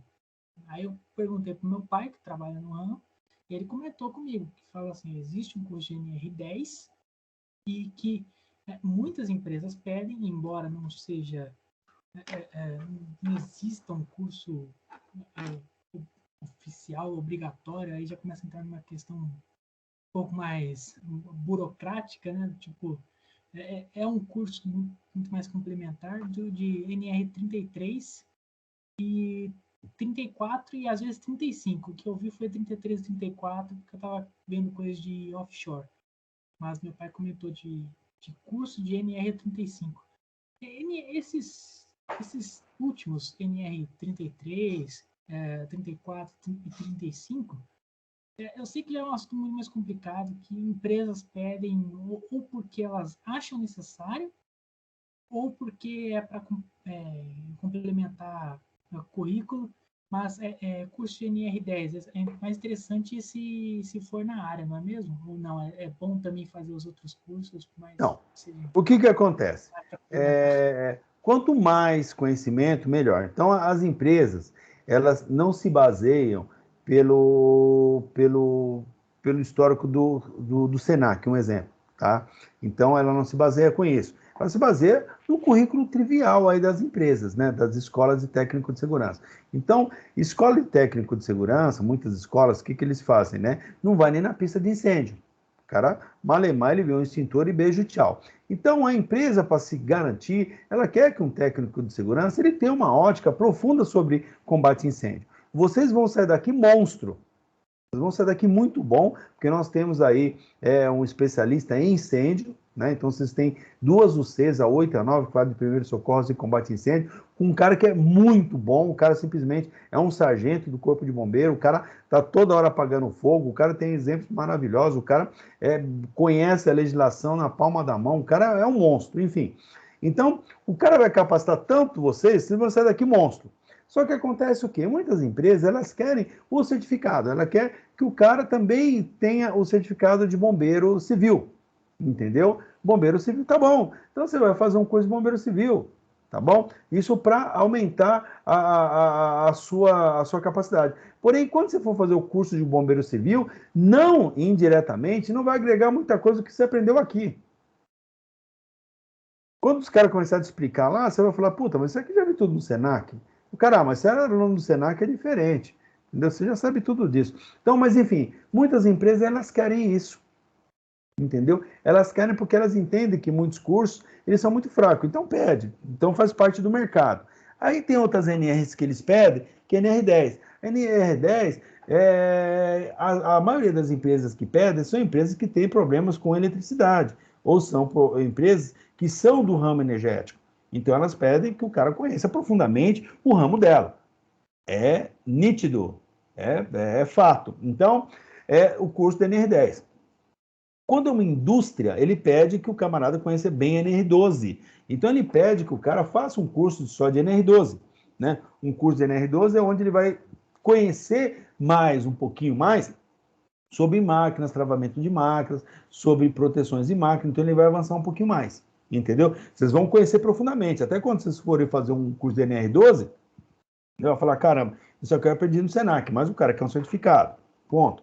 A NR35 é o quê? O cara quer que o cara tenha um curso, principalmente voltado para a construção civil, o cara quer que o cara entenda profundamente NR35. Que ele tenha uma formação de NR35 para o quê? Para trabalhar na proteção dos seus trabalhadores, principalmente construção civil, que é muito trabalho em altura, então eles exigem. Isso faz parte do mercado, tá? Não é bicho de 7 cabeças, vocês vão aprender muito aqui. Só que o que o pessoal pede é que tenha certificação disso. Entendeu? Eu tenho tudo isso aí. Eu fiz um curso de bombeiro industrial, só que o curso que eu fiz nem existe mais, tá? Um curso de bombeiro industrial. Bombeiro para trabalhar em indústria. Eu já era técnico de segurança, eu fiz esse curso. Fiz um curso monstruoso para poder trabalhar em indústria, entendeu? Mesmo sendo técnico de segurança. Eles queriam que o cara já fosse técnico para fazer esse curso de bombeiro industrial. Fiz. Aí, a NR10, não tem jeito, você tem que fazer. Fiz a NR10 já várias vezes, entendeu? Mesmo a gente conhecendo, mas muitas vezes a empresa pede. A gente faz, não tem problema. NR12 é importante, principalmente de máquina. Eu também fiz o NR12. NR35 também fiz. Então, é assim, mas, pô, você é engenheiro, você precisa, os caras querem que faça. Então, é assim, quanto mais conhecimento você tiver, beleza, só que como que você vai evidenciar o seu conhecimento?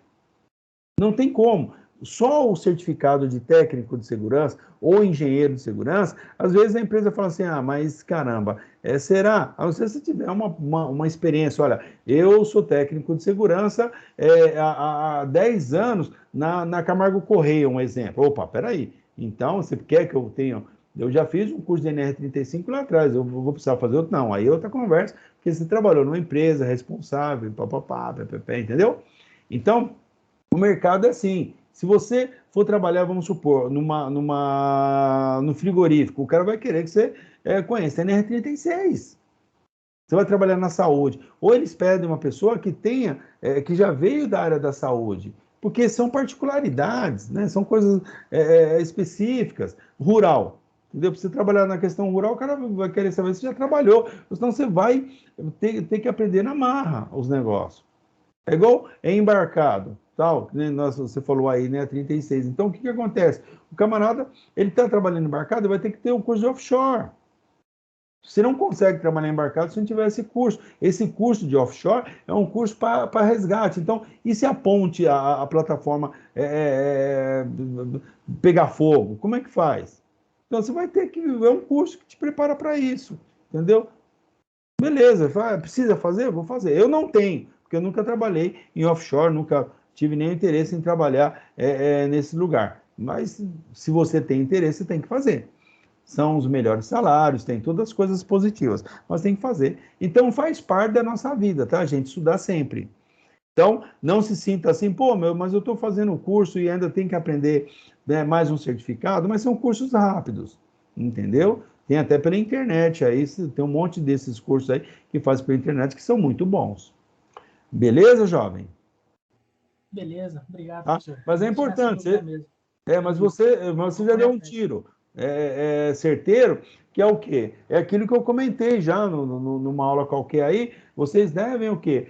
Começar a pesquisar a área. O que as empresas estão pedindo para técnico de segurança? Ela pede isso.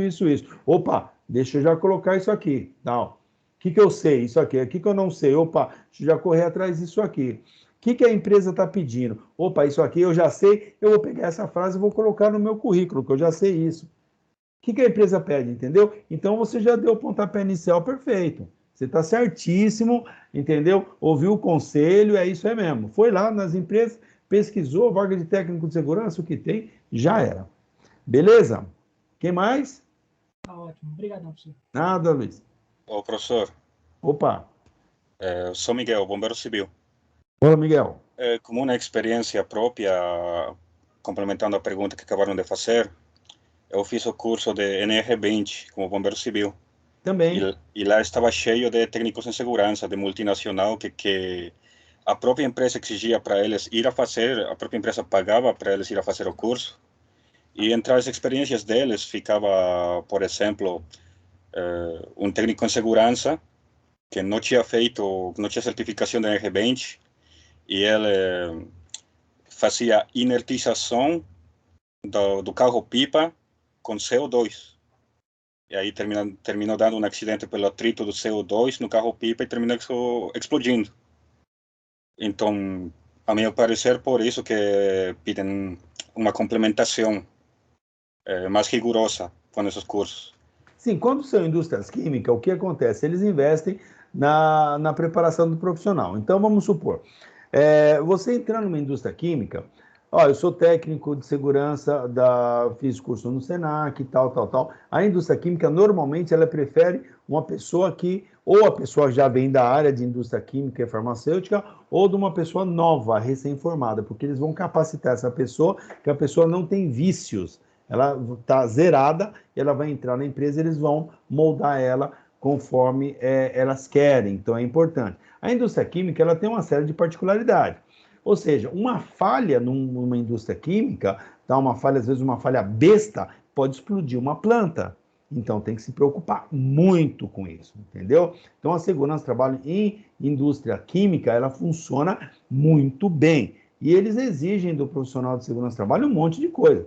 Então, se você for trabalhar numa indústria química, eles vão pedir mais um monte de curso para você, entendeu? É normal, ou eles vão mesmo capacitar você, eles vão dando um curso para que você vai se aprimorando, porque quanto melhor eu tiver um profissional dentro da minha planta, é certeza que não vai dar problema, entendeu? Então isso é normal mesmo. Sim, professor. Também fazer o comentário de que para os técnicos de segurança, tanto sempre é mais requisitado a NR10, a NR20, a 23, a 33 e a 35, a causa de que todos esses equipamentos são de extrema segurança e precisam muito conhecimento para a área.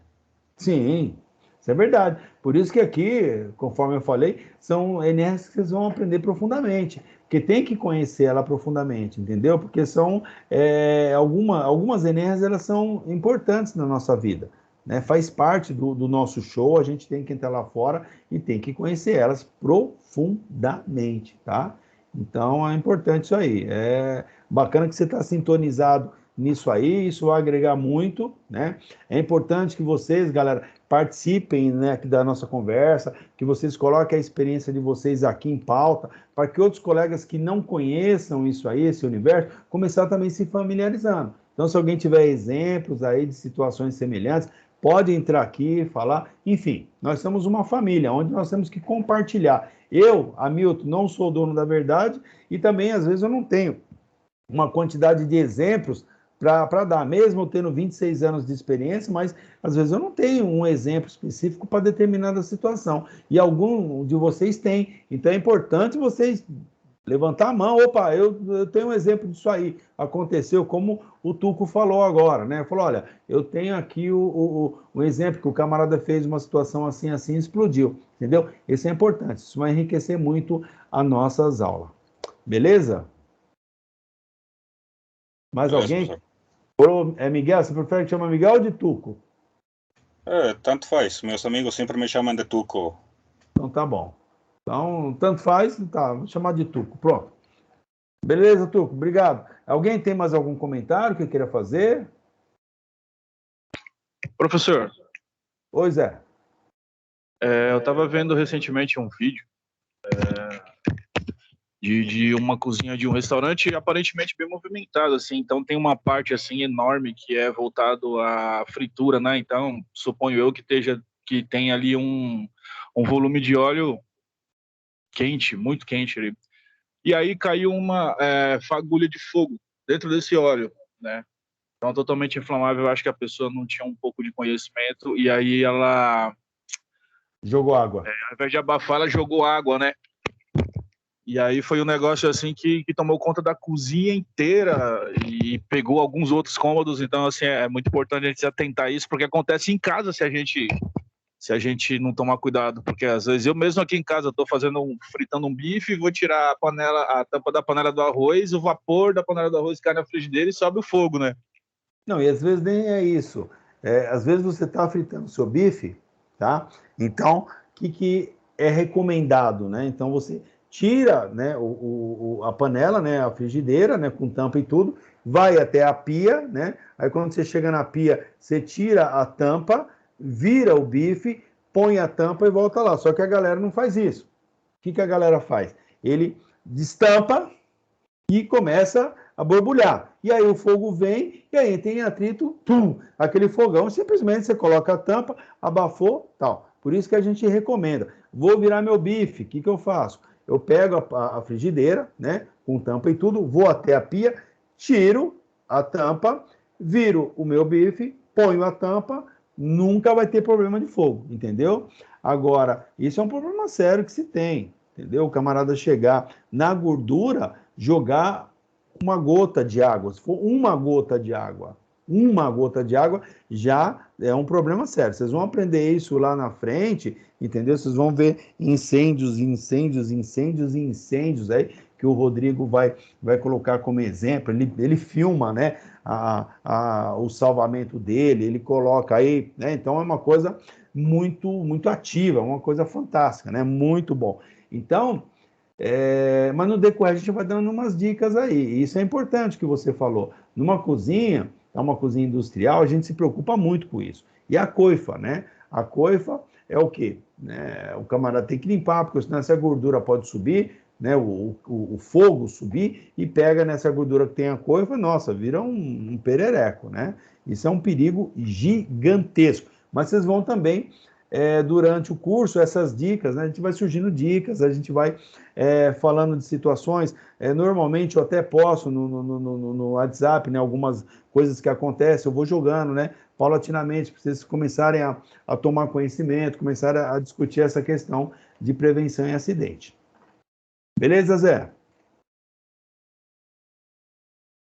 Mais alguém tem algum comentário? Fiquem à vontade. Professor, eu tenho mais uma observação para fazer. Pois não? E é comum, né, em muitas casas que você entra assim, na cozinha, geralmente atrás do fogão tem uma janela e o povo sempre acha a necessidade de botar uma cortina naquela janela ali, né? E eu vi uma situação recente que é até parecido aqui com a minha cozinha aqui, graças a Deus não foi aqui, mas que tinha uma cortina na janela e o armário ficava em cima da cortina. E houve uma ocorrência dessa daí, do fogo da frigideira subir e automaticamente pegar na cortina, e a pessoa na hora não soube tomar nenhum tipo de providência, estava sozinha em casa também, era uma idosa e tal, e pegou fogo praticamente na cozinha dela inteira por causa dessa situação aí. Então, assim, cheguei aqui em casa, na mesma hora eu tirei a cortina da minha janela.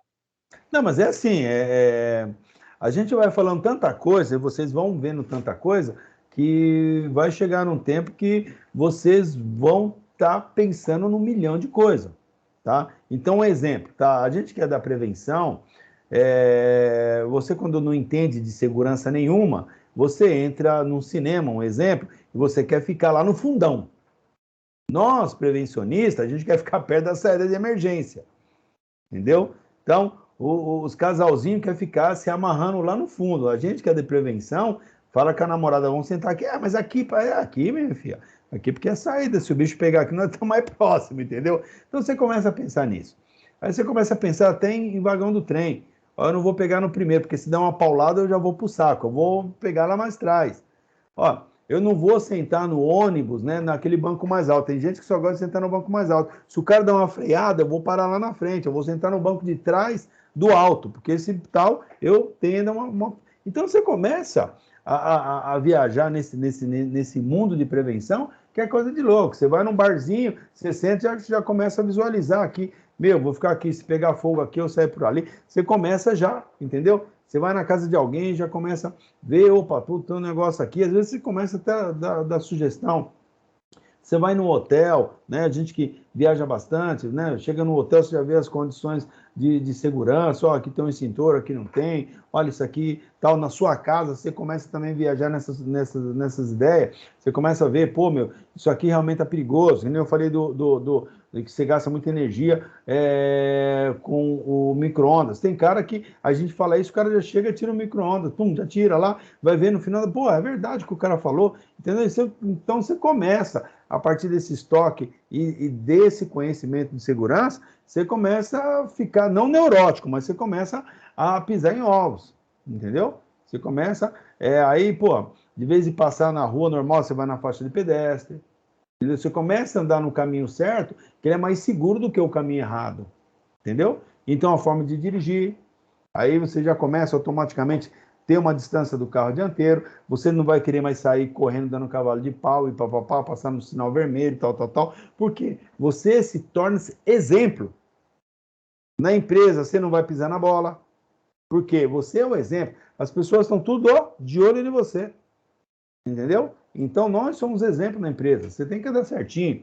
É protetor? Tem que andar com protetor. É não sei o quê? Eu tenho que andar com tudo isso aí. Eu sou exemplo. E aí você acaba pegando esse gatilho de ser exemplo, filhão, e vai para sempre. Aí você começa a ver, né? Pô, isso aqui é perigoso. Ah, uma mesa, canto vivo. Pô, meu, já vou comprar uma proteçãozinha. Ah, essa cadeira não tá legal, pode cair. Essa carteira de plástico eu não quero porque ela não tem segurança. Entendeu? E aí você já começa a viajar nisso aí. É muito bom.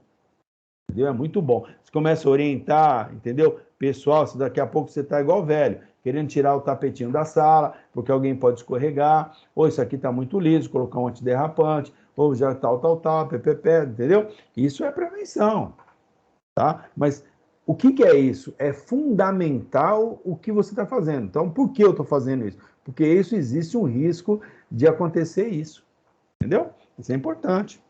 Mas é isso aí mesmo. Aqui vocês vão ver um montão de história dessas aí e vai enriquecer nós a cada dia. Não somente a vocês, como a mim também, tá? Porque tem muitas vezes o colega conta uma história que eu nunca ouvi, eu nunca vi. Entendeu? E isso é importante, que vai enriquecer a gente também, que eu vou pegar a sua história para passar para outro colega no outro dia. Beleza, galera? Mais alguém? Eu, professor, posso falar rapidinho? Sim, lógico, fica à vontade, Marinalva. É que nem no caso, né, o rapaz aí falou sobre a panela de gordura, né? Que aí pegou fogo na cortina e tinha um armário em cima. E, professor, como que a gente faz para prevenir, no caso, que nem panela de pressão? Então, o que acontece com a panela de pressão? É um problema sério. A panela de pressão é um dos maiores problemas que ninguém faz. Duas coisinhas. Primeiro, trocar borracha constantemente e aquele negocinho lá, a válvula, você tem que tirar ela. Você tira e lava por dentro. A galera não lava. E quando ela vai fazer alguma coisa, que às vezes, erro de medida, ela enche. Na hora que encheu e começou a borbulhar, o que eu tenho que fazer? Desliga. Só. Desliga. Que ela vai, a temperatura baixa e tal. Aí tem umas pessoas que querem fazer o quê? Pega e vai até onde? A pia. Quando dá aquele choque térmico, se o metal ele não for bom, ele rompe. Aí a desgraça está feita. Entendeu? Aconteceu uma vez com a minha vizinha. Foi um maior susto. Ela estava cozinhando feijão e, de repente, a panela dela explodiu. E, assim, foi tão forte que passou o telhado da casa dela e voltou para o fogão e amassou todo o fogão por conta da força, né? Da pressão que Então, que por quê? teve. A borracha não estava boa, tá?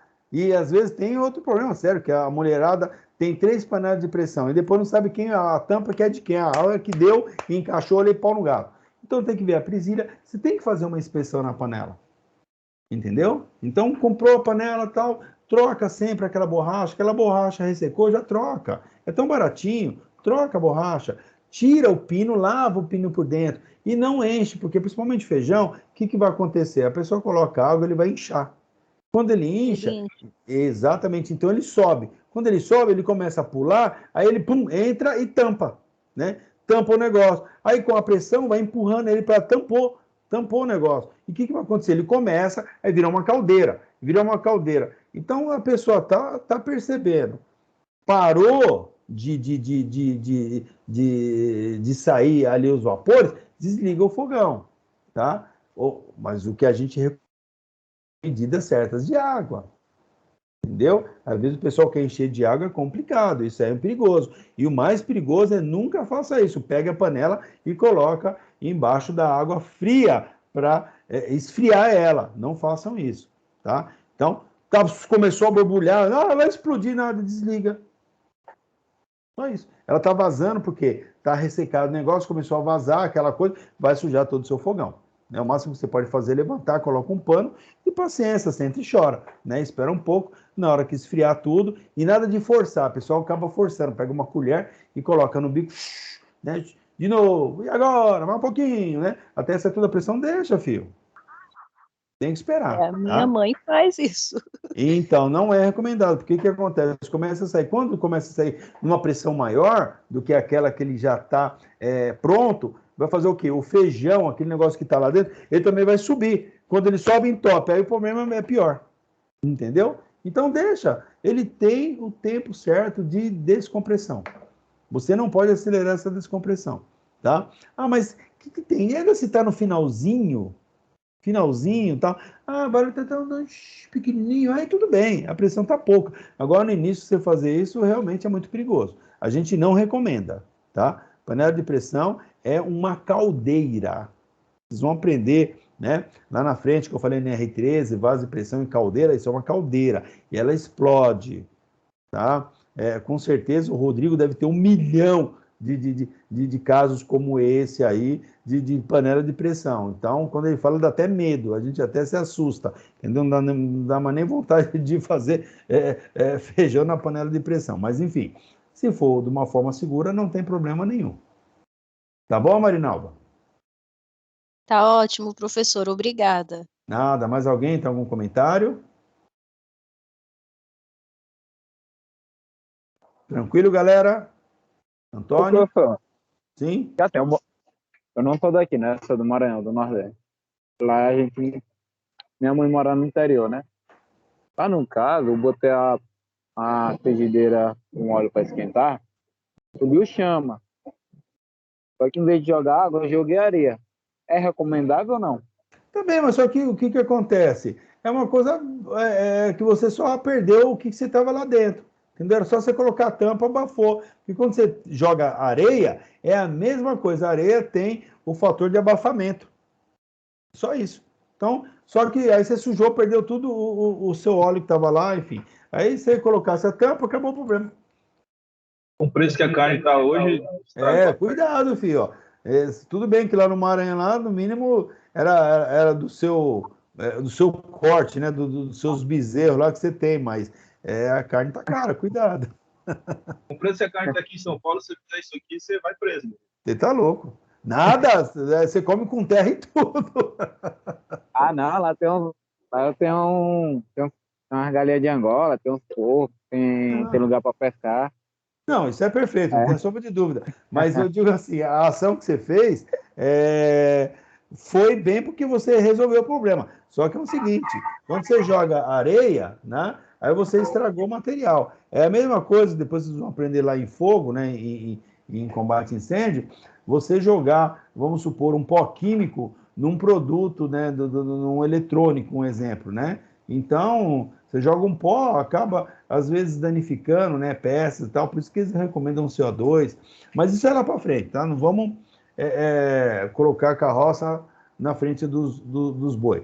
Mas, Antônio, assim, a sua ação não foi errada, só que teve uma perca aí, talvez, né, do material que você estava lá, né? Estava fritando o quê? O que você estava fritando? Eu tinha botado...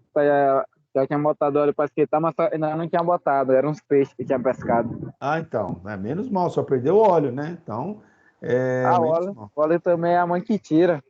Então. Então, tá tudo certo, né? Então, graças a Deus, o prejuízo foi menos.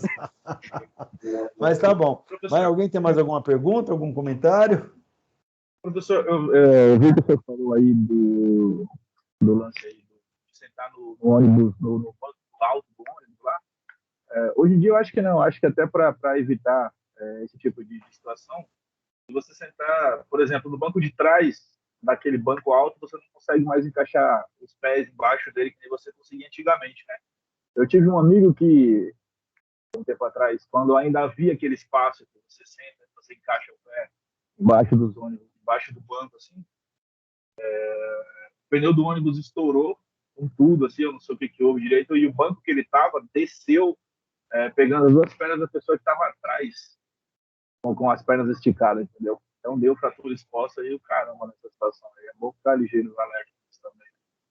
Tá vendo? Tudo é perigoso, mas assim, é uma situação totalmente nova, né? Eu nunca tinha ouvido falar isso, tá vendo?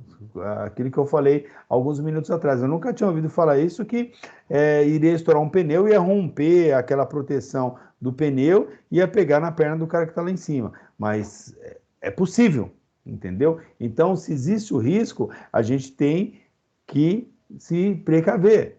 Então, tem o risco disso acontecer, então já mudo de banco, entendeu? Se já tem esse risco, automaticamente, você, como já tem essa referência, já tem a referência com o banco de cima, você vai escolher o quê? Um outro banco adequado para você, um banco onde você consiga sentar, que não possa acontecer um problema desse, entendeu?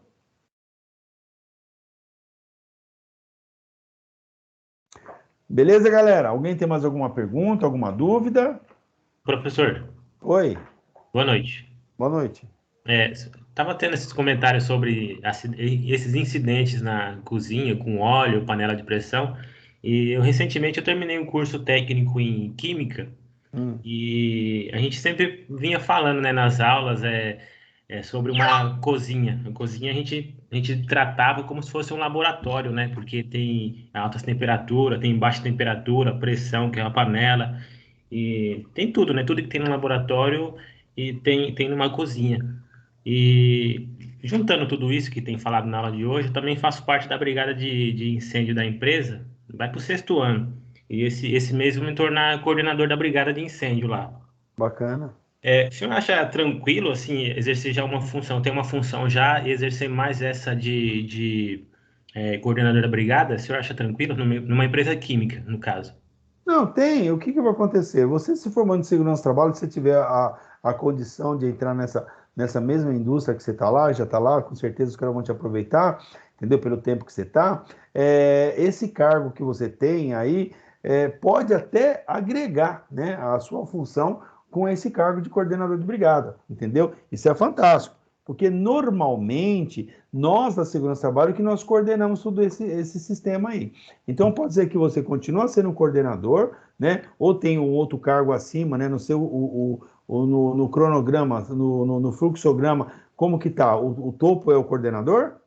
Isso, lá é o coordenador. Então você já está no topo. Então o que vai acontecer? Você, como técnico de segurança do trabalho, você vai continuar. Lá tem técnico de segurança?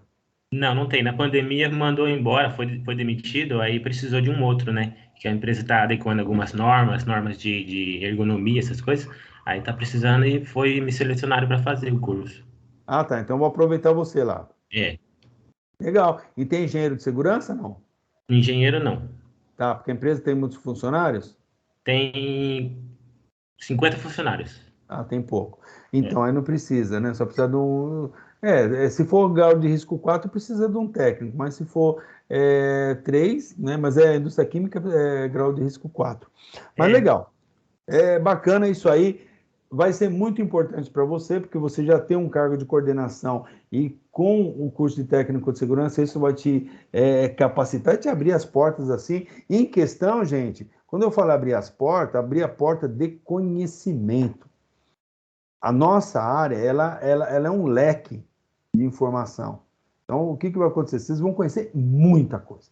Vocês vão conhecer um monte de coisa. Então, vão conhecer desde física, matemática, química, biologia, por aí vai. Vocês vão conhecer muito estratégia, entendeu? Análise e tal. Então, com esse leque, você vai conseguir dominar, né, ou controlar muito bem, liderar esse grupo de brigada. Então, isso é importante, porque aqui você vai ter curso de liderança, de motivação, entendeu? Isso é importante, né? Porque um técnico de segurança, ele é um líder.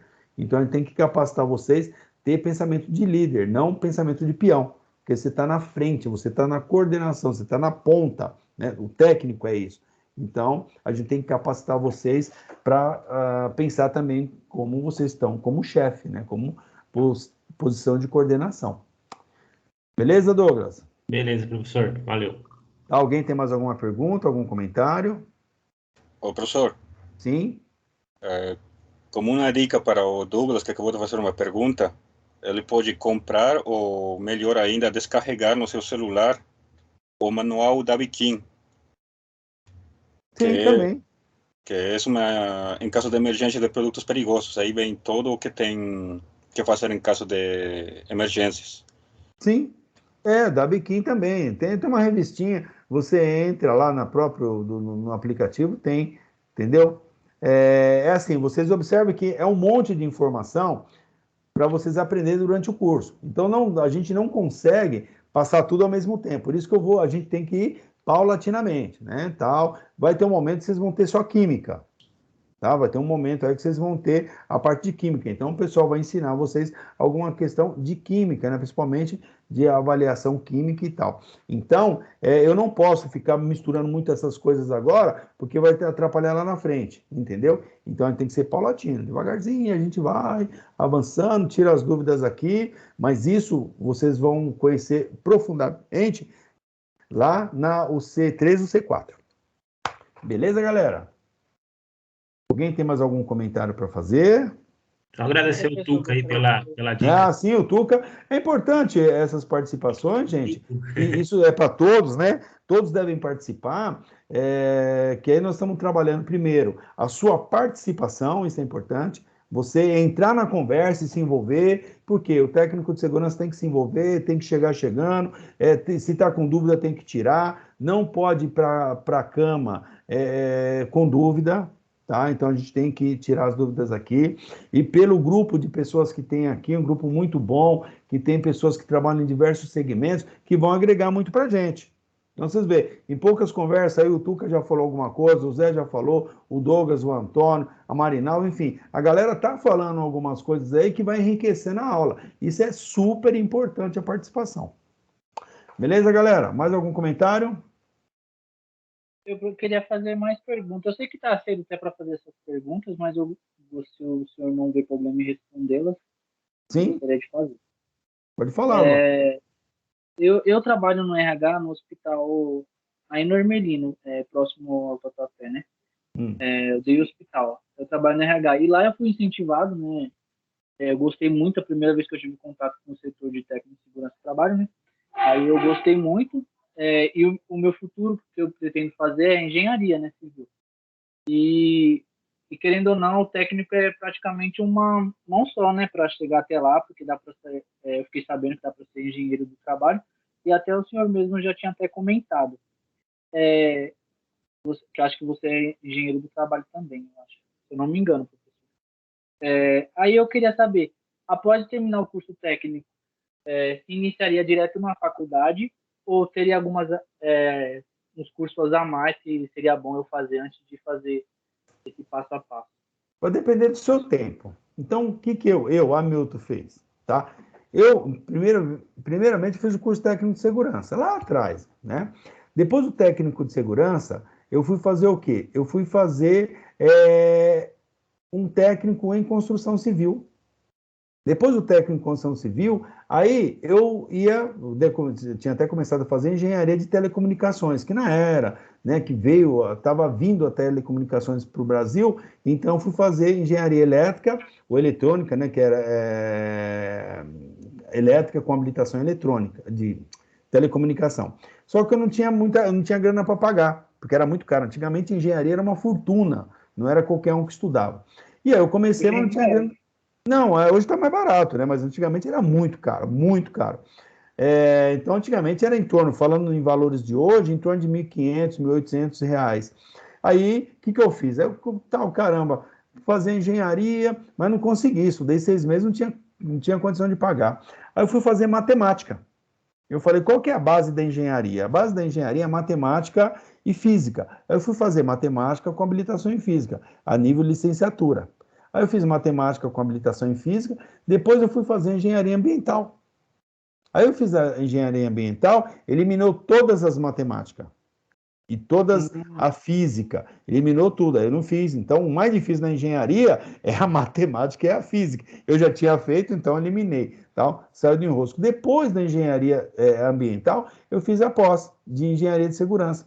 Entendeu? Então, o que eu quero dizer com isso? Você vai depender do seu segmento. Você está na segurança do trabalho, tá? Eu tenho um monte de alunos meus aqui que eles se formaram em segurança do trabalho e já entraram na engenharia. Meu, você tem que ver a engenharia que você quer. O Montão entrou na engenharia civil, que é a engenharia que abre mais portas, assim como a mecânica, são engenharias que abrem mais portas. A civil, ela abre muito mais portas. Então, a galera foi para civil, se forma em civil, tá? Mas eu estou trabalhando de técnico de segurança. Com a civil, isso vai abrir mais portas. Eu faço a pós-graduação, entendeu? Então, você tem um leque aí para você poder trabalhar, porque como técnico de segurança, um monte de lugares, né? Como engenheiro civil, dá para fazer um monte de coisa, né? Inclusive trabalhar também em obra, e também engenheiro de segurança, que te abre mais as portas. Ou seja, você tem aí uma gama de possibilidades, é isso que você tem que ver. Ah, mas eu quero, eu fiz química, né? Então é importante, ó, então faz a segurança do trabalho, vou fazer uma de química, porque eu trabalho em indústria química, eu quero fazer química, eu gosto de química, beleza, vai fazer engenharia química, é fantástico.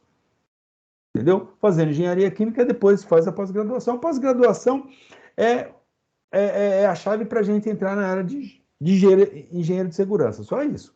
Entendeu? O curso de engenharia de segurança não chega aos pés. Não chega aos pés do que vocês vão aprender aqui. Tá? O técnico em segurança, ele conhece muito mais do que o engenheiro de segurança. O problema do engenheiro de segurança é que tem a parte técnica, né, de alguns assuntos que ele conhece, né? Mas da parte de segurança do trabalho propriamente dito, o técnico de segurança que domina. Assim como o engenheiro civil, né? Eu fiz técnico em construção civil, fiz no Senai, aí no Tatuapé. Eu aprendi desde virar massa, sentar tijolo, enfim, tudo que você pode imaginar que tem na construção civil, eu aprendi fazendo, colocando a mão na massa. Entendeu? O engenheiro não faz isso. Ele vai no laboratório ver. Então, ele vai aprender isso olhando e vendo os caras fazer e tal. A gente aprende fazendo. É o caso do técnico, aprende fazendo. Então, quando você chegar lá, se for fazer uma engenharia, você vai estar muito bem capacitado, mas muito anos-luz. Aí quando você fizer engenharia, é só para inglês mesmo, porque quando os caras dão aquelas matérias lá, você dá até risada, você fala, meu, isso aí, estou com os pés nas costas. É bem assim mesmo, tá? Mas tem que ter a pós-graduação, não adianta, entendeu, Luan? Entendi. Gostei muito. Beleza, porque então? Beleza. É que até hoje mesmo eu estava dando uma olhadinha até no site do Senac, e eu vi que depois que você faz o técnico, tem até algumas meio que especificações, né? Que eu acho que é mais ou menos umas 300 horas, que é... Sim, tem cursos livres, existe também, mas é importante você saber para onde você vai querer ir, entendeu? Então, se você achar interessante que você está num segmento, você quer seguir esse segmento, aí você vai fazer esses cursos rápidos aí, NR10,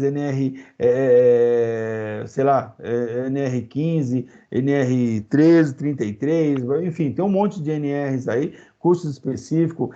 Vamos supor que na empresa que você trabalha, você vai mexer com auditoria, então vai fazer um curso de ISO 9000, o ISO 14000, entendeu? Antigamente era OSAS, hoje é 45000, que fala de segurança do trabalho. Enfim, tem um monte de coisa para a gente fazer. Por isso que a gente não para de estudar. Entendeu? A gente não para.